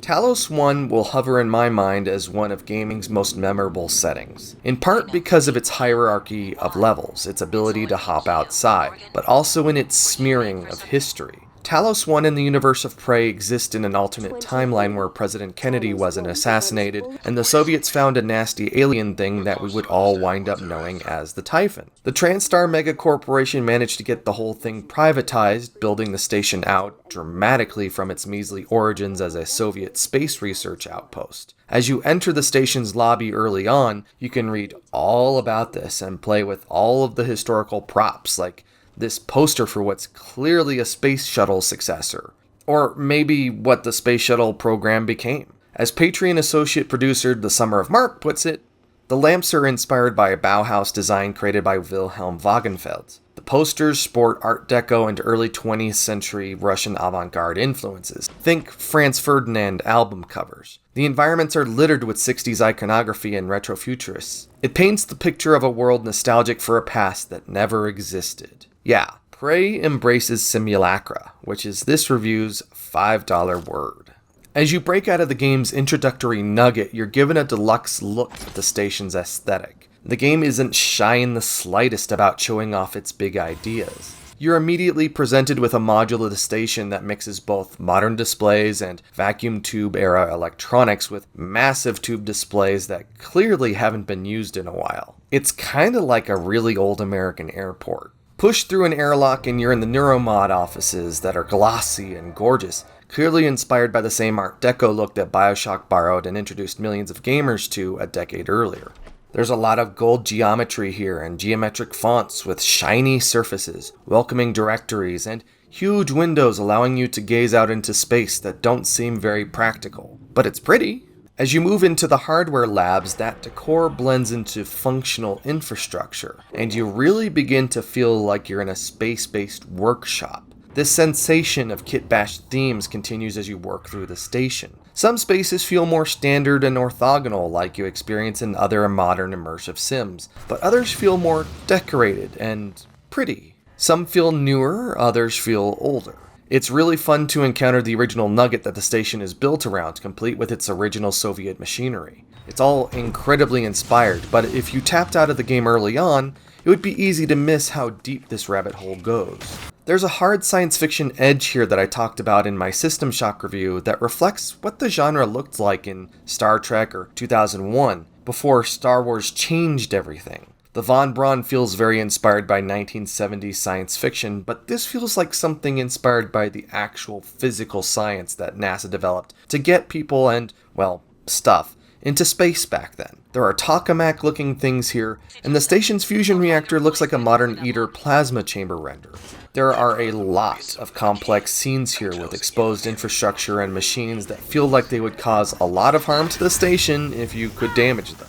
The operators that populate the world are clearly complex machines and very inspired. I've never seen anything quite like them, except maybe like 3-ring binders on their spines, but it's clear it was the best design for the machines that Talos 1 needed. Bathrooms look simple until you examine the toilets, which look complex and practical in a way that something that would need to work in space should work. In a game full of big brain ideas, an important one is that it allows you to take in everything at your own pace. There's a lot of history and background that explains a lot of what's going on. But unlike other immersive sims, it doesn't feel mandatory to wrap your head around the whole thing. It's there if you want it and there if you don't. It leaves gaps for mystery, which I really enjoyed. How did this enormous place get cobbled together? Who cares? Enjoy it. But how does it look? Well, it looks incredible. Every scene has something exciting in it, and the detail is amazing. The machines animate and the mechanical bits are fun to watch. Outside, there's a rotating sun that changes the mood of a bunch of sections of this station depending on when you're in them. It's a great effect, although I do have a nitpick about it later. Well, I guess two. Adorning the lobby and the exterior are a ton of Golden Griffin grotesques that are neat, but also seem incredibly useless as fixtures of such an otherwise practical structure in space. My headcanon says they were fabricated here on Talos 1 and mostly hollow, and maybe they're a statement on TranStar's hubris or something. Maybe. Probably. And there's art everywhere. So much art, especially early on. There are abstract three-dimensional pieces, posters, fountains, and hanging sculptures everywhere. The level designers clearly had a ton of space to fill in the best possible ways. The geometric flat art you find is stuff I would love to actually hang on my own walls, and it seems really special until you find copies of it throughout the station, even leaning against walls ready to be installed. Clearly a bunch of this was mail order. There's a lot of great graphic design in the environment too, from the pizza boxes you find to the large soundstage warnings that hang outside your fake apartment, warning scientists to chill out and not draw attention to themselves when they're operating just beyond the set. There are also plenty of multiplanar displays and rotating UI elements that make some of these pieces literally pop out at you. Some of my favorite art in the game, though, is the stuff you encounter relatively early on when the game is wowing you with art in the Neuromod division. And that's all of this extremely detailed and well-made anatomical study posters and designs you find. Here and throughout the world, you'll find lots of writing, plans, and diagrams on whiteboards that indicate very clearly that people were working here and not all that long ago. It looks supremely realistic. But sometimes, just sometimes, the game's flat art doesn't quite work. Throughout the world, you'll find flat-shaded portraits on quasi-promotional artwork or in load screen diagrams. They're good portraits, but they seem out of place. They look like something out of a clay game. The newer portraits, presumably by TranStar, also seem to match the Soviet-era artwork from decades prior, which doesn't seem quite right. But it goes beyond these figures. The UI really works, and I'm talking about both the player interface you use moment to moment and the diegetic interfaces you find on displays throughout the world. There's a consistency between the two, primarily because your interface is this big video card looking thing, so it's an extension of what's already working in the station. There are fun liquidish transitions, great topography, and it's easy to use. One aspect of the in-game diegetic displays is that despite there being kind of a gridish look, indicating that they're lower resolution, if you look closely you can see that the drawn artwork on the panel is higher resolution than the fake pixel grid of the display. There are also times when the flat UI bits look very basic, like something you'd put together with a Macromedia Flash starter kit, something that translates over to the dancing lines and basic geometry of, say, the loading screen. In those instances, the art feels like it missed a pass. But then there are the technical tricks the game uses. The game is built on CryEngine and it looks amazing. Stuff looks good and shiny. Surfaces are reflective and glares are neat. Smears, smudges, and grime on glass and other surfaces are noticeable and good looking. Special effects are special looking, kinetic, and wonderful. Foliage is full, shadows are complex, props look really good. Prey didn't need to, but it plays with the idea of portals like its predecessor Prey 2006. But not as a mechanic to move between spaces, but as a mechanic to look between spaces. These exhibits, usually small examples, allow you to have virtual aquariums and ponds without having to literally need fish tanks or water features on the station. It makes these things look bigger than they are. But it has bigger deployments to play back messages that occur in a 3D space. With tongue planted firmly in cheek and finger placed firmly on nose tip, these portal viewers are called Looking Glass, presumably after the studio that made Thief and System Shock real. It's easy to say that I wish they had done more with this since they went through all the hassle of implementing it, but they didn't need to. This game already has too many ideas as is, but there's one shining example where the game uses this that I do actually wish they'd done more with. Well, two.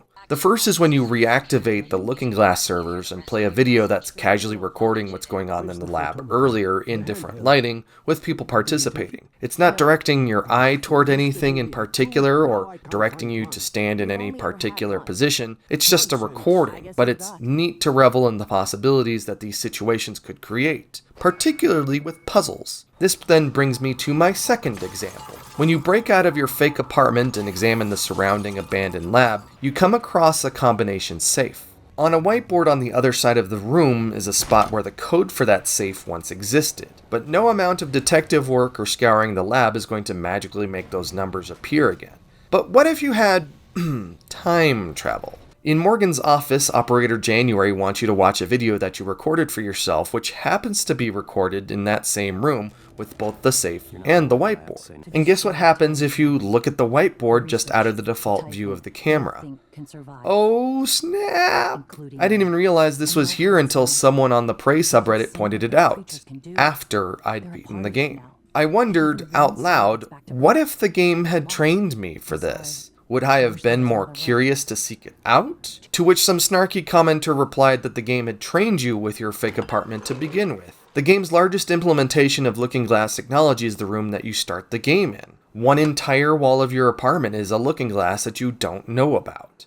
There's a closed balcony door that you can't open, but nothing to indicate that it's fake. There's also nothing outside this giant view that trains you to look for stuff in the environment. It's a mirage. Your eyes are supposed to glaze over it and then move on. Even Dr. Calvino's Looking Glass recording isn't meant to be a functional mechanic, but a tech demo. A demo for technology that they don't do much with. So when it comes to a fine example of the game using Looking Glass to solve a puzzle, it feels random, trivial, and not very intuitive, as though I wouldn't have ever thought about it ahead of time because I had no expectation of that being a reward. So yeah, it's easy to say that I wish they had done more with this, but also they could have done so much more with this that it would have muddled the game even further when the game is already trying so much. But then there's other random stuff. Shadows pop everywhere. It's weird. You just walk down a hall and they pop in. Walk into a room, shadows pop in. It's not gradual. There's no mip mapping or whatever. It's just pop. It's really distracting when the rest of the game looks so amazing. Oh, and speaking of weird lighting stuff, let's talk about that universal lighting nitpick from earlier. Yes, the station rotates, causing the sun to shift its light across the place, but only a few portions of the level are tied to the sunlight model. This means that as the sun moves across the room, some shadows will move, but not others, causing disorienting scenes like this. It's better than Close But No Cigar, but still not quite a slam dunk. Oh, and the second nitpick, those moving shadows from objects further away in the environment are just as diffused as those that are closer to the player, when they should be more diffused. Maybe whenever they do a ray tracing mod, they'll get all the shadows right in the right model and looking proper.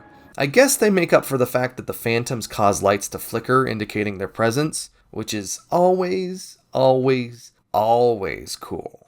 One final comment on graphics, look at the materials you gather. These are always cool as hell. You have 4 different materials that you find throughout the world, or they wind up dumping into the distribution bin at the far end of a replicator. They remind me so much of texture preview spheres from 3D modeling programs, and I freaking love them. I wish they had one that was just a veiny marble sphere, but whatever, who am I? And then there's the incredible sound and music. The original synthesizer themes by Mick Gordon, who you know as the guy behind the Doom games until he became the guy who didn't work on the Doom games anymore, are amazing.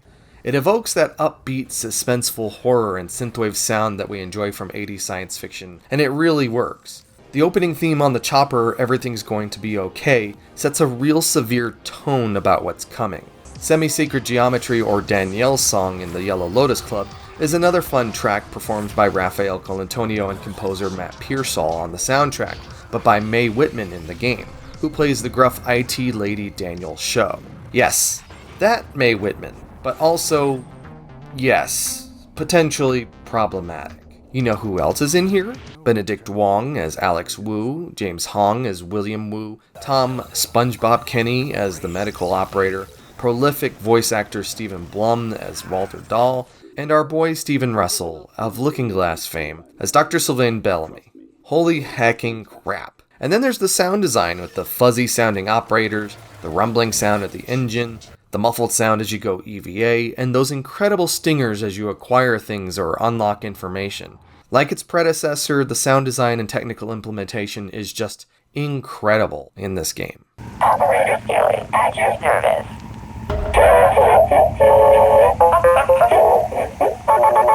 So by now you probably already understand how this game starts, which kicks off the game's tutorialization and your quest to restore your brain. Just like the E3 2016 teaser, you wake up in a beautiful apartment on Earth, and a helicopter ride takes you to TranStar headquarters while diegetic title cards loom large in the background. Something goes wrong during a very weird series of tests in which observing scientists are indicating that you're not doing what you're supposed to be doing. A mimic appears to take care of Dr. Bellamy, and a very well-armed soldier deploys to kill everyone before a mimic can then multiply, while knockout gas vents to, well, knock you out. You wake up again seemingly exactly the same way as before, but something's off, and now you realize you're trapped in this space. The goal then is to escape, and with the wrench from the newly deceased maintenance worker outside, you can smash through that giant looking glass window that brings you to the backside of the lab, where they've been observing you. As Noclip demonstrates in their documentary about just this opening segment, there's plenty of technical trickery that Arkane had to pull off, plus a bunch of blink and you'll miss it tells that this is all fake.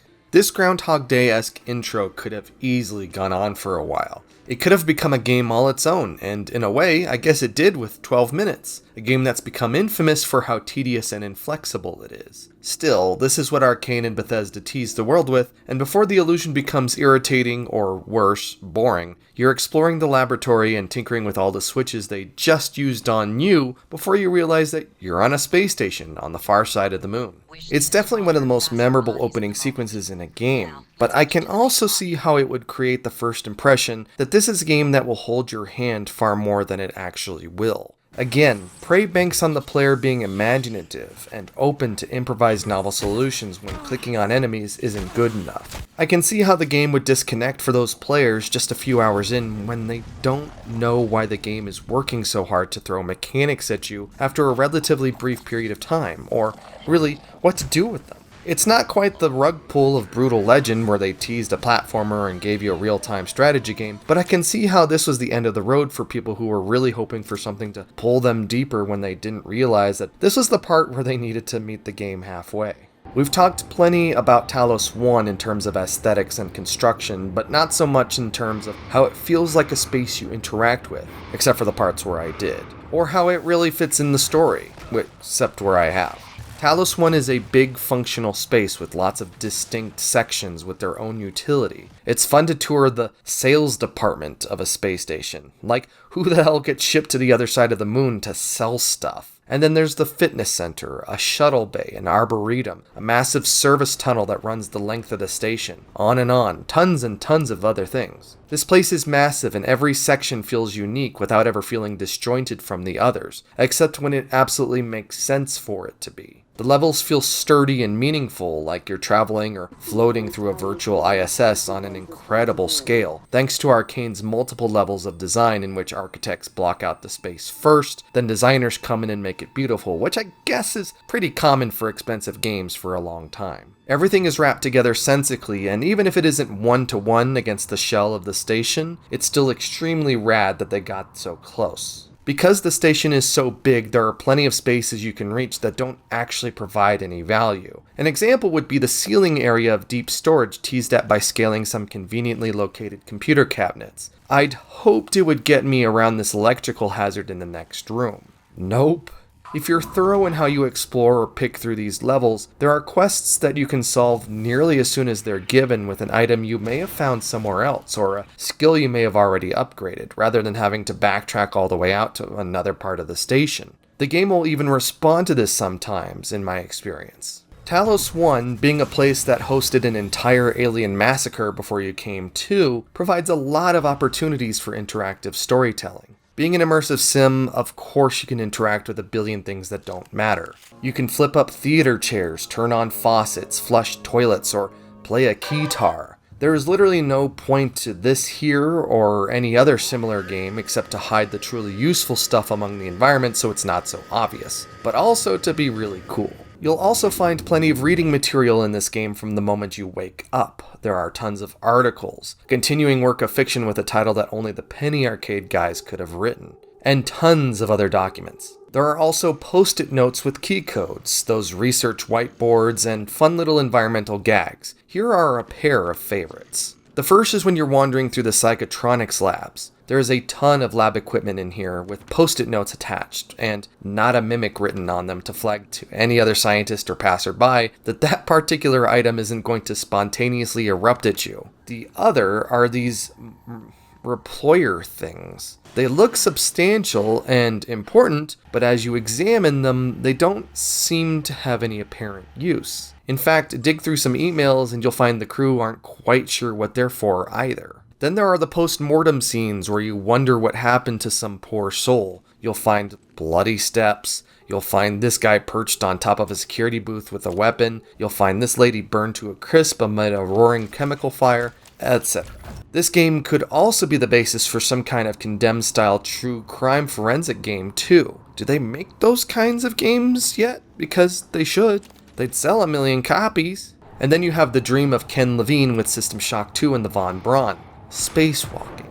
Well, more like space jetting. Once you manufacture and equip the propulsion kit, you can exit the station via one of the station's 5 airlocks, plus the cargo bay. And it's fun out there. You can zoom around, explore the place within the safe distance of the electromagnetic shielding that keeps the sun from burning you to a crisp, although it's really there just to prevent you from zooming back to Earth. There are enemies out here too, so you'll have to be cautious. There's even a doomed shuttle here at a point with a bunch of dead prisoners. The zero-G controls are extremely intuitive with a controller, even as you're having to brake and avoid obstacles with some Newtonian physics. There are microgravity compartments within the station with transition zones as well, like the Guts maintenance corridor, which is called the Gut in signage and the subtitles, or in deep storage. Space travel enables quick transit when the station is being unfriendly, as well as extracurricular objectives and stuff to loot. But the game will weave missions inside and outside of the station. The first one the game offers involves grabbing a keycard off Dr. Calvino's corpse after a section of the hardware labs explodes, an explosion you can witness, leaving an elaborate debris field and a breach section of the hull. Once you repair the control panel from the outside, you can wander back inside to access the new section of the lab. In another, you can literally glue a section back together to access it from the inside in a quest called $1 Million Caulk Gun. This stuff is really fun and even largely optional if it's not your bag. Speaking of System Shock 2, while Talos 1 and the Von Braun were both designed to be structures in space that supported a crew of hundreds as well as their various physical and social needs, there are plenty of spaces here on Talos 1 that feel like callbacks to that older game. For starters, there are the zero-gravity lifts that move you between subsections of the station. There's a master lift that runs the length of the station, but it's broken, so you have to do a lengthy quest chain to bypass and fix it. There's a pool, a theater, and this awkward little lounge sleeve with benches so you can look out into space. For fun! There's even a kind of callback to the original System Shock where you can hop in an escape pod and almost leave the station long before you've done anything important, but the game doesn't let you. I mean, it should. You can do it a little later on, but it's definitely the most minuscule of the endings for understandable reasons. Speaking of which...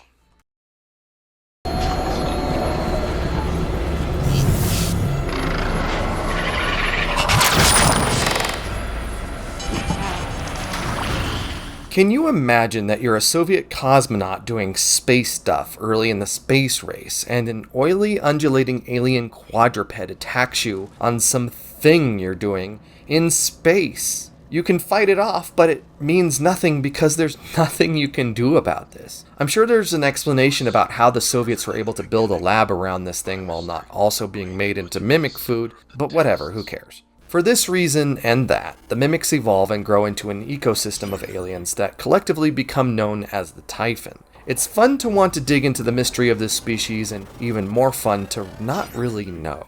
One of the more powerful forms are the floating weavers, who are building this glowing web stuff that becomes a bigger deal as the game progresses. Historically, the United States gets involved, and of course it becomes privatized, and Talos 1 becomes this neuromod production facility based on the farming of mimics that can only be done in space on the far side of the moon. It's here that you and your brother Alex, who's the CEO of TranStar, head up operations here far from the prying eyes of home base, where your father William is watching as chairman of the board. It's established relatively early on, however, that mimics can only multiply if they have a human host. So if they're going to farm these mimics, they need people.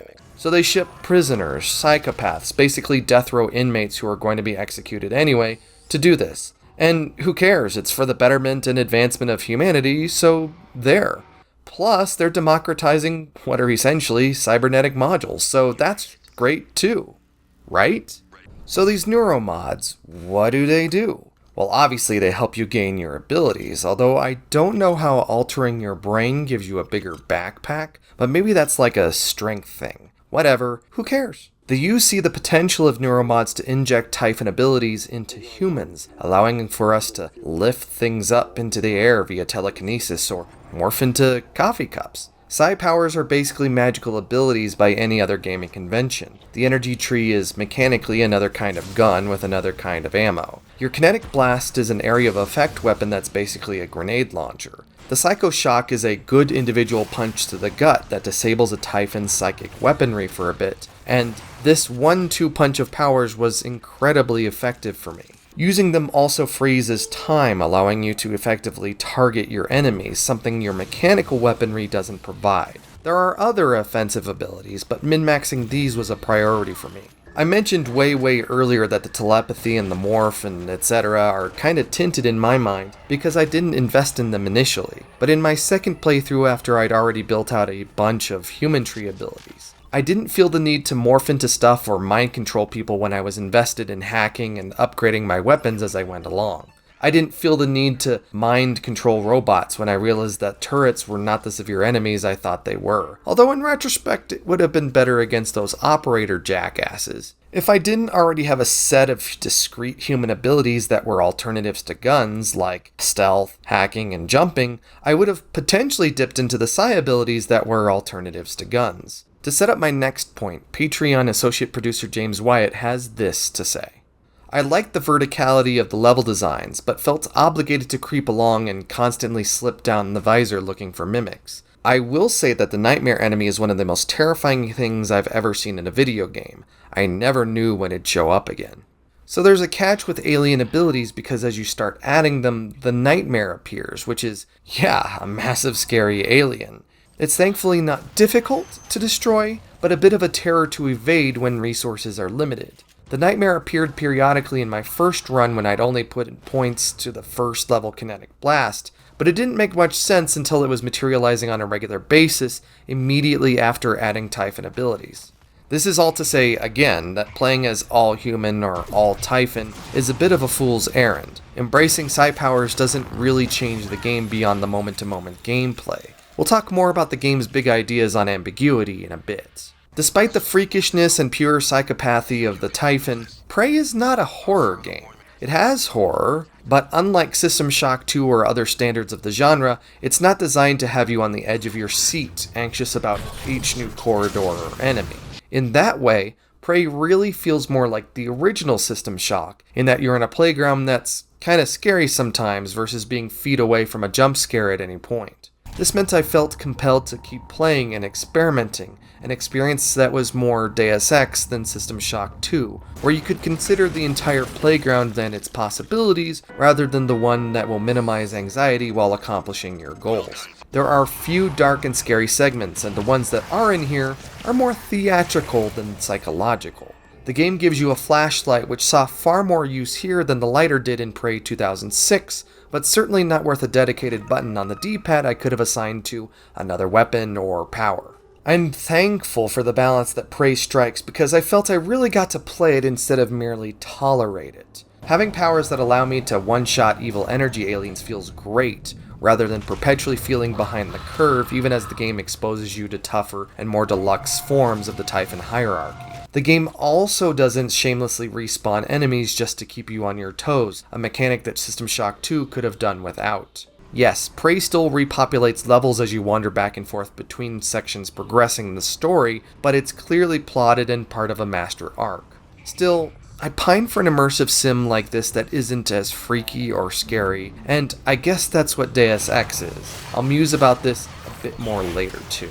So now we get to the core of Prey, the thing that drives that memorable intro, that spurs all of the narrative twists and turns and drives the characters you encounter. Prey is a story about an unreliable narrator, a concept far beyond the fact that you're an amnesiac character who awakens post-disaster and doesn't know what's going on while things are still exploding and people are being devoured by space spiders. As a quick aside, among your first choices is Morgan Yu's sex, which doesn't seem to do anything beyond changing the pronouns that other people use to refer to you. At least no one's telling you to smile more or how beautiful you look if you pick the female one.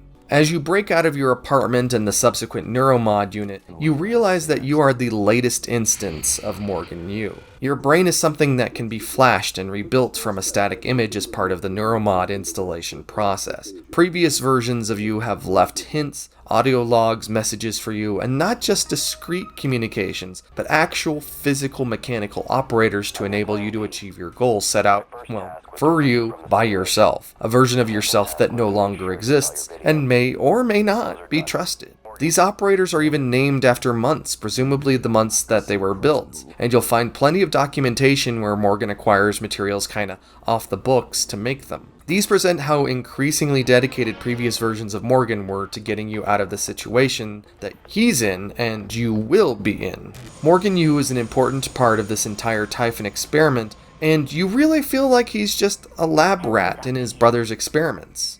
But is he? Not helping matters is the fact that other characters, primarily his brother Alex, speak cryptically as to not reveal the entirety of the story too early, even if it would make sense to, or they're capable of doing so. Even the operator you create, that some previous version of you built and constructed specifically to help you out, is conveniently gated by the story and what information they can give you. Maybe that's partially why you can't get into deep conversation trees with the other characters for all of the details the story doesn't give you. The System Shock games at least had the courtesy of murdering everyone you could talk to before the game starts. Unlike the System Shock games, or even Prey 2006, there isn't an intimate antagonist pushing you along. Shodan was inside your head, pushing you to complete her objectives in exchange for cybernetic modules to build out your character. Mother, from Prey 2006, was a storytelling component of a very short, linear game who taunted you without revealing much about what was going on. While this kind of antagonist is common to immersive sims, I'm not saying that Prey needs one.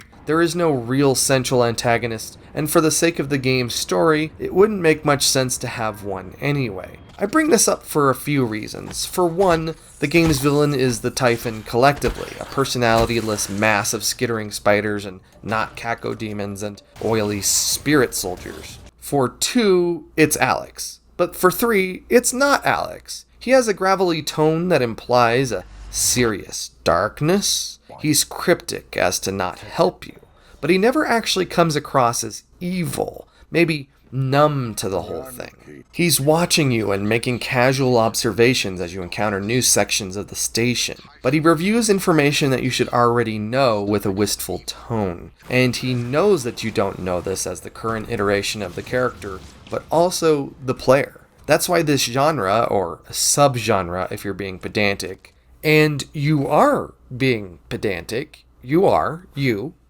pedantic, no one else, you, embraces intimate antagonists because you get to invest in these interactions as a player in a way that any regular shooter doesn't. Alex has kind of an antipathy toward the whole thing. He's passively responding to the Typhon outbreak that's taken over the station and has murdered hundreds of his colleagues. He's an absentee character through most of the game. He even pulls a couple fake outs when he explicitly tells you to come to his office in the Arboretum, and then doesn't physically show up. Alex is also helping you for some reason, which makes this whole thing weird, implying some other grand scheme that no one will, or can, reveal. Prey plays with the idea of the assembled consciousness. In this world, you can staple skills, even other people's personalities, onto another, turning a brain into a patchwork, complicated soul. It's far more than just downloading kung fu from the internet. It's a real thrust at a very philosophical question of what makes someone who they are at a fundamental biological electric level.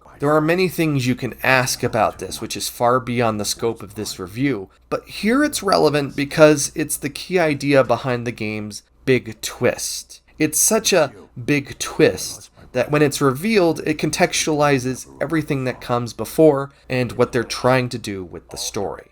So what is the big twist? Well, chances are if you've made it this far, you've already played it and you already know. But for everyone else, what is it? You are a Typhon. And it's not just that you're a Typhon. The Typhon have already invaded Earth, and everything you've played before was just a complex psychological test. You are an unreliable narrator because you're not even a person. You are a Typhon phantom with the neurons and memories of Morgan Yu in your brain. And what's interesting is that relatively early on, you can find an audio log in Psychotronics featuring Alex that explains this process, which probably makes sense only in retrospect. Throughout Prey, you find evidence that Morgan Yu is experiencing personality drift. It's notable in how the game asks you about the trolley problem, a popular philosophical question about morality, but it goes deeper than that. You are becoming less you. As the game progresses and you hit certain milestones that involve you becoming more Typhon or interacting with the Typhon superstructure, you get split-second cutscenes reveal something else is going on, but they're such brief, bright flashes of lightning that they almost go by unnoticed. At least they were to me. Prey may not have an active, intimate villain, but you do have a helper in the form of January, that operator that you built at some point. The game presents the idea, through a video that you recorded and January helped you find, that you are your brother's experiment and you need to blow up this station to stop the Typhon plague.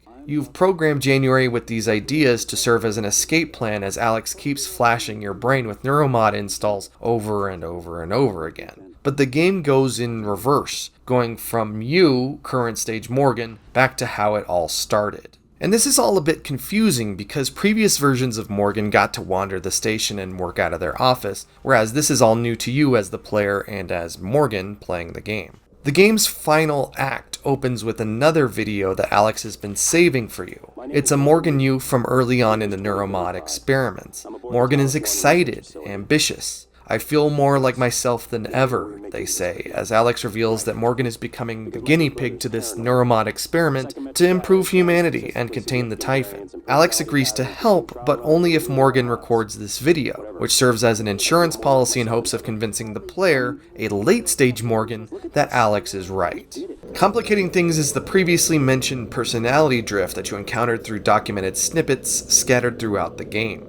It serves as the missing link between the early-stage Morgan Yu that starts the experiment and the late-stage Morgan who's goading you via the January operator. Alongside that, you find evidence of other operators, one of which, December, suggests that you try to flee the station immediately. And if you do that, the game tips its hand that this is all a simulation because, well, Alex says basically that, before forcing you to reload a save. So why doesn't Alex just enact his insurance policy right off the bat to convince you that he's in the right and the delusional late-stage Morgan you're seeing a recording of is someone that can't be believed? January is a convincing character, even if he's a robot. The answer is simple: dramatic tension.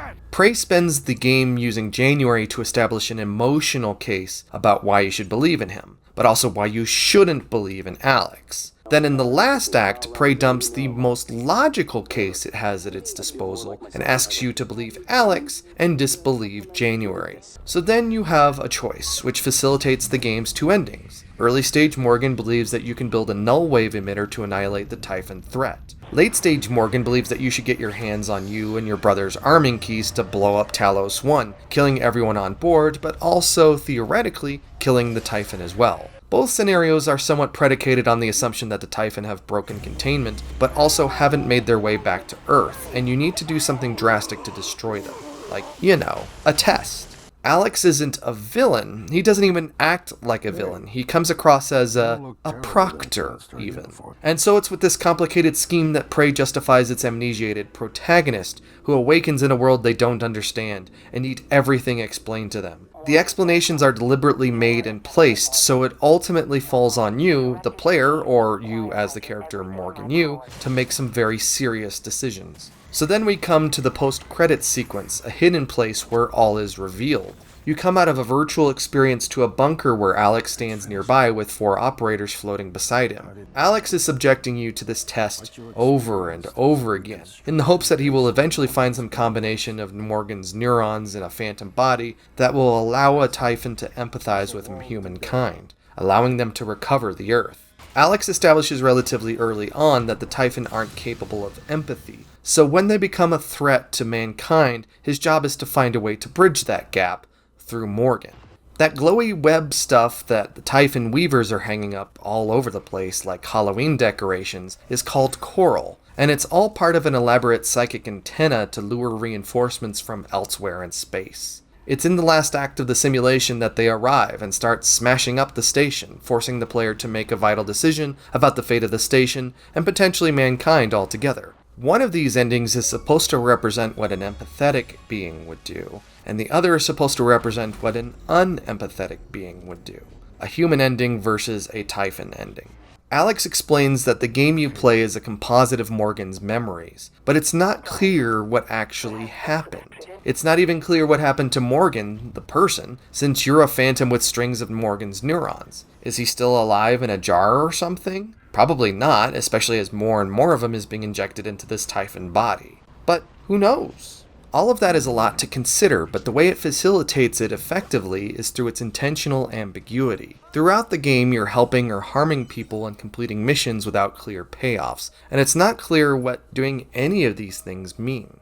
Early on, the game plays with Rorschach tests, which have had their efficacy ruled out long ago as any kind of serious component for psychological evaluation. They're ambiguous, subjective. There's too much you can derive from them for them to mean anything. But these tests are positioned early on in Prey that the way you play the game, or want to play the game, reflects on you as the player more than anything, because the game provides so many resources to play as saintly or as demonically as you choose. But it's up to you to really decide what those are.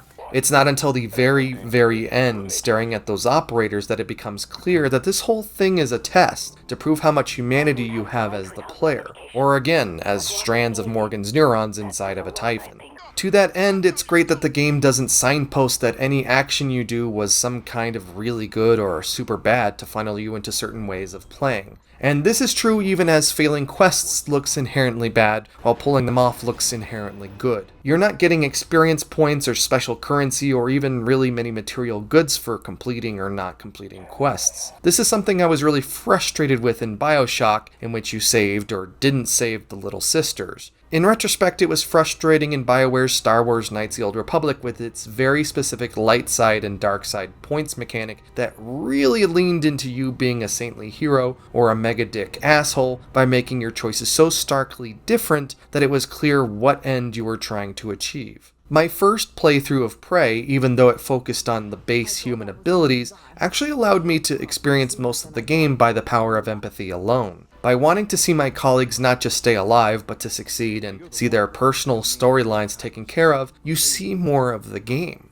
If they die immediately or you skip them entirely, the game goes a bit quicker, which was true of my second playthrough. One thing that seemed unresolved was a matter of the holed-up survivors in the cargo bay. On a series of tables are there gathered food and supplies, and I approached them just like I would any other cache of goods in the station. I hoovered them up. A crewmate nearby tells you that they're not for you, but ultimately, nothing comes from this. You can put the stuff in your inventory or not.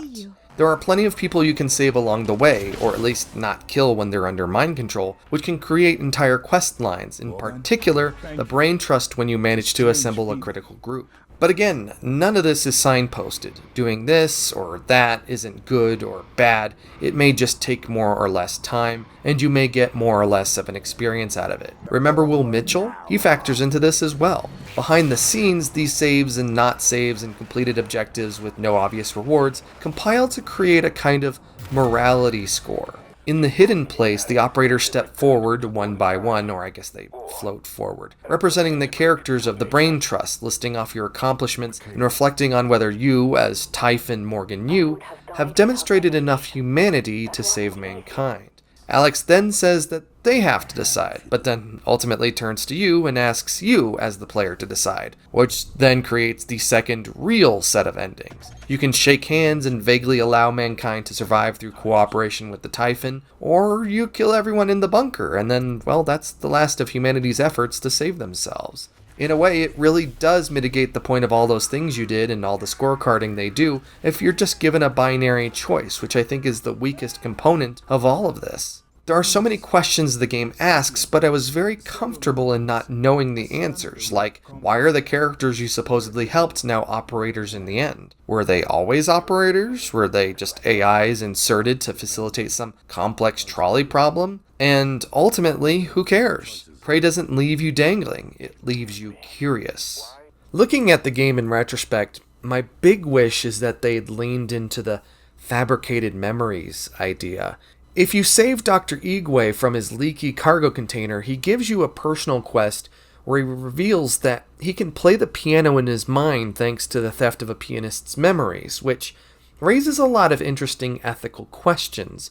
You, as the player, are the results of those manipulations. Prey's entire premise is that the whole game, this Typhon Psych eval, is stapled together from Morgan's memories, and then probably QA tested endlessly for efficacy before submitting the Morgan Yu Typhon to it. Presumably, when it fails the test, they wipe its memory, redesign and fix the test, and then have the Morgan Yu Typhon go through it again. The tests with Dr. Bellamy that the game starts with, which are basically an embedded miniaturization of the larger test, seem to exist to throw you off the trail. Despite this, playing Prey feels like a very cohesive experience. In fact, it feels a little too cohesive. There are so many ways that this game could have engaged with mindfuckery, like it does with the Nightmare, or with the minor cutaway cutscenes, or with all of its dangling narrative questions. There's a point before the final sprint where your dad, William Yu, sends a mercenary after you and your brother, when he disapproves of what's going on here on Talos 1. Did this actually happen? Is this an actual memory? Would Alex still be leading this final experiment to save humanity from this hidden place if it was?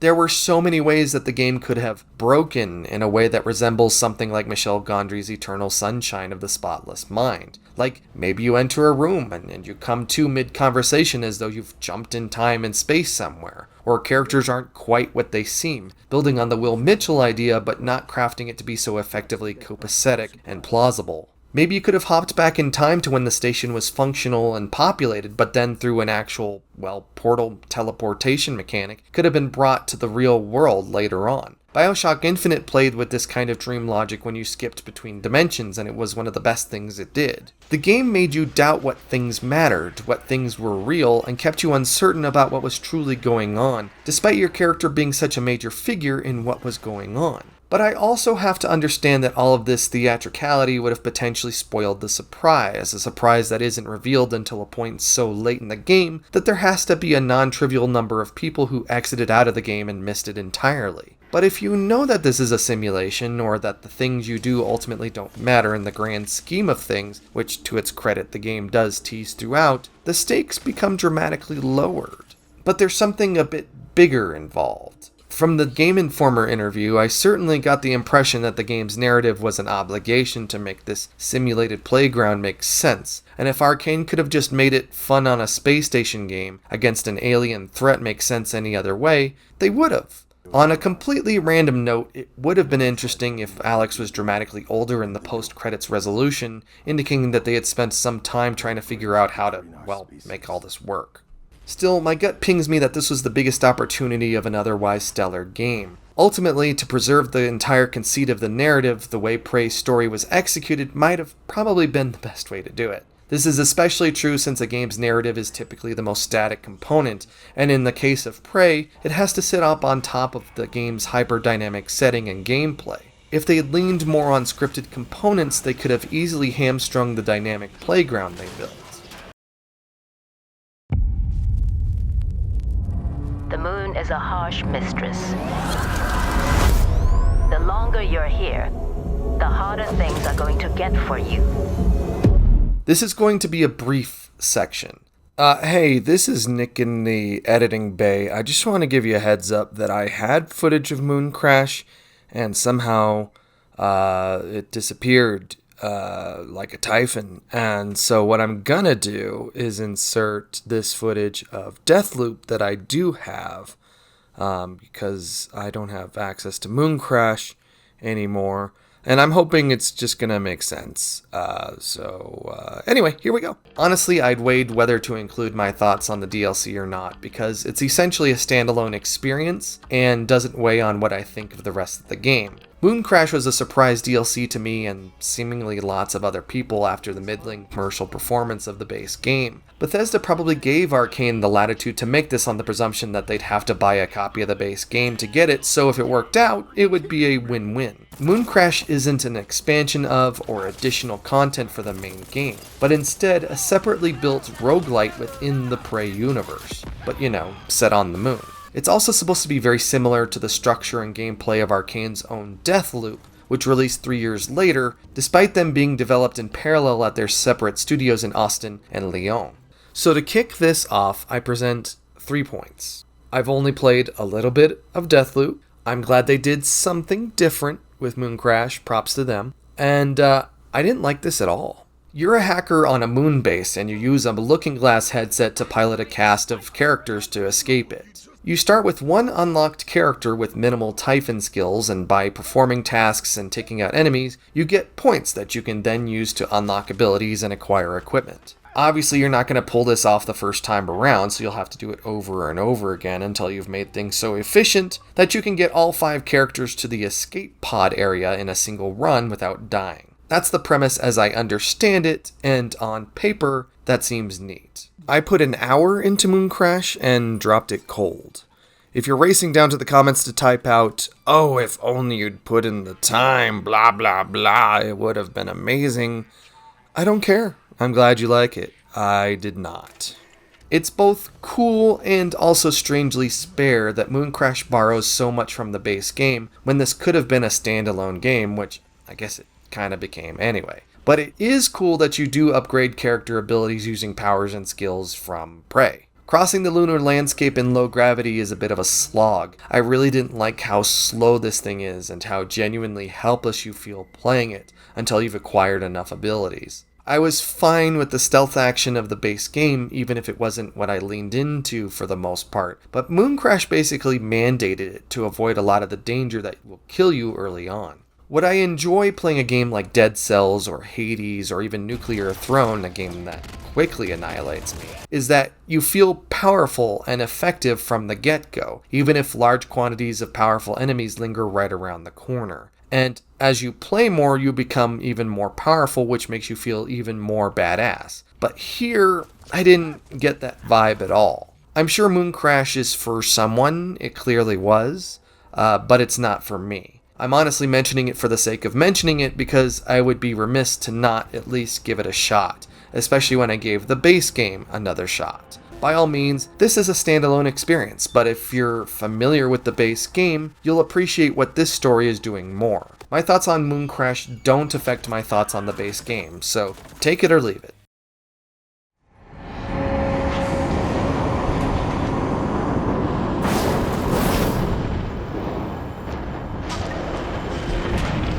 So I have to ask, who is Prey for? Looping back to my preamble when I originally played Prey, it felt like, well, any other immersive sim. It had an interesting setting, some annoying initial combat, and a lot of the usual stuff you expect from this genre. But playing it now after diving deep into Deus Ex again, and Human Revolution, and System Shock 1 and 2, and 4 Thief games, Prey really feels like a love letter to the immersive sim genre and the immersive sim kitchen as a concept. It brings a lot to the table in a way that makes it stand alone as a fan favorite of this genre, but its lack of appeal and lack of cultural or commercial clout raises the question of what it left on the table and didn't accomplish. Of course, this is the part where I ask and answer if Prey is the best immersive sim ever made, considering how much it's clearly taken from other games, how much it accomplishes, the technology it implements, the open-ended design, the story, on and on. And my answer is probably, yeah. To be fair, I think the question is really, is this a finer example of the immersive sim genre than Deus Ex, the game that Warren Spector literally coined the term after? There have been some great immersive sims between 2000 and 2017, but it would be easy to rate Deus Ex highly on the fact that nostalgia is so strong for it. But strip away the nostalgia and accept Deus Ex's kinda bulky mechanics and awkward shooting experience, and the game is still a triumph because it accomplished a lot with significantly less in terms of manpower, tech, and budget. When they had more of those things with sequel Invisible War, it felt wasted on gloss. Deus Ex is a clever, resourceful game with interesting characters and awesome, sophisticated gameplay. It goes around the world and has a massive cast. It has very little in terms of simulation that creates emergent gameplay, so it has to cheat to create the illusion that playing it in different ways is possible. It cheats, and it cheats effectively, doing a lot with a little, which is only possible because, honestly, the game is fucking magic. Or it's fucking magic because it cheats so much. Either way. But by 2017, standards were different. The graphics were better, simulations were a lot more possible and happening, and shooters and immersive sims can be played on a console without the stigma that they carried in 2000. Prey feels like it succeeds through brute force. If the station had been smaller, if the story hadn't been as good, if there hadn't been as many moving parts working at once, creating its emergent gameplay, it would have been and also ran critically. I mean, when it came out, it kinda was. Dan Stapleton's initially disastrous 4 out of 10 review for IGN that he will never ever live down aside, this was a game scoring low 8s and high 7s out of 10 when it came out. Hardly a charmer. It's probably what I would have given it back then when I used to do scores. My thoughts on Prey are conflicted. I really like this game, and I also see how, laid out on a chart, it fits exactly in the trajectory of where the immersive sim genre was going and where it was when it released. It's a great game we remember today because it had to be. You can't really do a shitty immersive sim, and my problems with the Montreal Deus Ex games aside, they're still good games that are well worth playing end to end. And so it's here that I celebrate Prey for doing what it did, but it also really needed to do it. Prey is a triumph. It should be given a Criterion edition. Any future immersive sim should use Prey as a reference just as much as Deus Ex. It's ambitious to a fault, but it pays off. And even though it didn't get into as many gamers' hands as Colantonio and Bear and the Arkane crew might have wanted, it was still needed. And then based on the rumors around Warren Spector and other sides, System Shock 3, that game wouldn't have scratched a fraction of the itch that this game had already accomplished years earlier. I love Shodan, but I don't know if I would have settled for a dramatically smaller, less ambitious game unless the story and gameplay were extremely innovative. Any future Deus Ex game under Embracer or even BioShock will need to bring a lot more to the table than their franchise reputations because of Prey. Actually, BioShock might be fine because it's always leaned into being far more based on setting and narrative than mechanics anyway, but Deus Ex needs to watch its shit. Do immersive sims get better than this? I think there's an argument to be made for different flavors of immersive sims, like Arkane's own Dishonored or BioShock, which were faster and relied less on mechanics and menu management. But different flavors aside, it's hard to imagine a game approaching the immersive sim kitchen ideal without infinite computing power, something I talk about in my System Shock review or separately in its own video. Prey comes the closest to it, for now. Prey also does a pretty good job, unfortunately, of concealing what it does best. I can understand why fans of shooters fall off this game after the relatively linear introduction and minimal gameplay demands up front. I can see why casual fans of the genre fell off with its religious adherence to the standards before it really brings on the new ideas. I can see why the professional reviewers who played this game in a week and then needed to quickly vomit out and edit a 800 to 1200 word evaluation would gloss over the grander ideas that Prey is going for. They're gonna miss what sets it apart mechanically and narratively because professional reviews do even the best games injustice, which is why I started this channel. I get all that. But one thing I heard repeatedly from Deus Ex fans is that Prey is flat. Despite its best efforts, it's not as stylish as the Eidos Montreal games. It isn't as punchy as those games. But in the same breath, those fans will appreciate the distinct whale punk slashy style of Dishonored. Prey looks and feels very familiar as an immersive sim, and the stuff that is truly badass, the things you share with friends that gets them interested in the game, requires a good bit of homework to reach. This is something Prey shares with the original Deus Ex, but it's also what makes those Eidos Montreal games stand out within the series. And while Prey is a triumph mechanically and the narrative is extremely fascinating, raising interesting questions about the meaning and composition of self, I still can't help but feel that it left some things on the table creatively. In both 2017 and 2022, I'm tired of fighting through immersive sim haunted houses as a hack reason to justify both shooting and stealth. How many more dark hallways and unempathetic zombified enemies does this genre need? If I never have to wake up in a game post-disaster as a protagonist suffering amnesia, trying to solve what happened, while ultimately being the finger on the Decidetron switch that solves everything at the end of the game, I will be so happy. The thing is, you can take the complex interwoven mechanics of Prey and put them in a much brighter, more imaginative setting without the grim overtones, and no one is doing it. I don't know why these games need to adhere to the conventions of science fiction and fantasy so clearly, but you could absolutely set a complex immersive sim in a bright Fortnite-like universe, and it seems like no one is even thinking of it. I'd love to play something like a 3D Oxenfree or Life is Strange or Firewatch as an immersive sim like this, without it becoming one of the many survival strategy games. I've put a couple hours into Colantonio's post-Arkane game Weird West, which is an immersive sim, but pulled way out. It's not quite my kind of tea. I do think it's really interesting, but that's where I want the genre to go. I've seen all of this before. Frankly, I'm not even excited for another Deus Ex game, even if I'll play it anyway, because I already know what that game will be. I'm excited for what games aren't today, and playing Prey, I don't see it as the future, I see it as the bounce pad for getting there. Well, hello and welcome to the end of this review. This has been a long time coming for Prey 2017. I want to talk about what the next project is because it's going to be something different, but we have to get some stuff out of the way.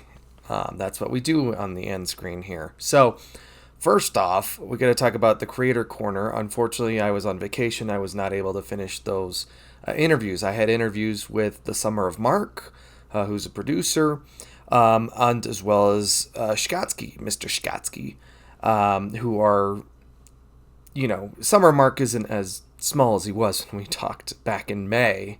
But both of them are smaller creators, and I wanted to shine some light on them, and unfortunately I wasn't able to. So go check them out. I'm going to put their links down in the description. Check out their channels. They make amazing stuff. Shkatsky's going to come back into doing that a little bit more as well, so go check them out. I do have to thank my producers, G-Man Lives, Lee, Kenyon, Mitchell, Yahoo Silverman, Romega, Steve Brunwasser, and Strupp. Thank you. Thank you so much for supporting the channel financially. If you don't have the money, if you don't have the means to support the channel financially, I totally get it. It's totally cool. I understand. But there are other ways that you can help. You can like this video. You can subscribe. Check out the Patreon other stuff. Here's a cat. Join the Discord. You can leave me a tip on buy me a coffee. I got the link for that as well. I think it was buy me a pizza. Okay. Bye, Kirby. Well, this is a really good shot. What's going on here? Social media is everywhere. I'm everywhere, and that's a big deal. So this has been a great intro. I'm telling you what. Next project, we're going to do something different. We're going to step away from gaming. I'm hoping it's an experiment. It's weird. I hope it works out. But what I'm going to do for number 19 is Giant Bomb. I'm going to try and cover the website. I'm going to try and cover the people, the product, the videos. I've been following them for 15 years, mostly on, and I want to see how that goes. So this may be immediately outdated, but I want to try. I'm kind of tired of the temperamental hot and cold appeal of video games, whether a game's going to be really attractive to people to watch or not. So, yeah, we'll see. But other than that, hey, thanks for watching, and hey, I'll see you next time. Pew, pew, pew, pew.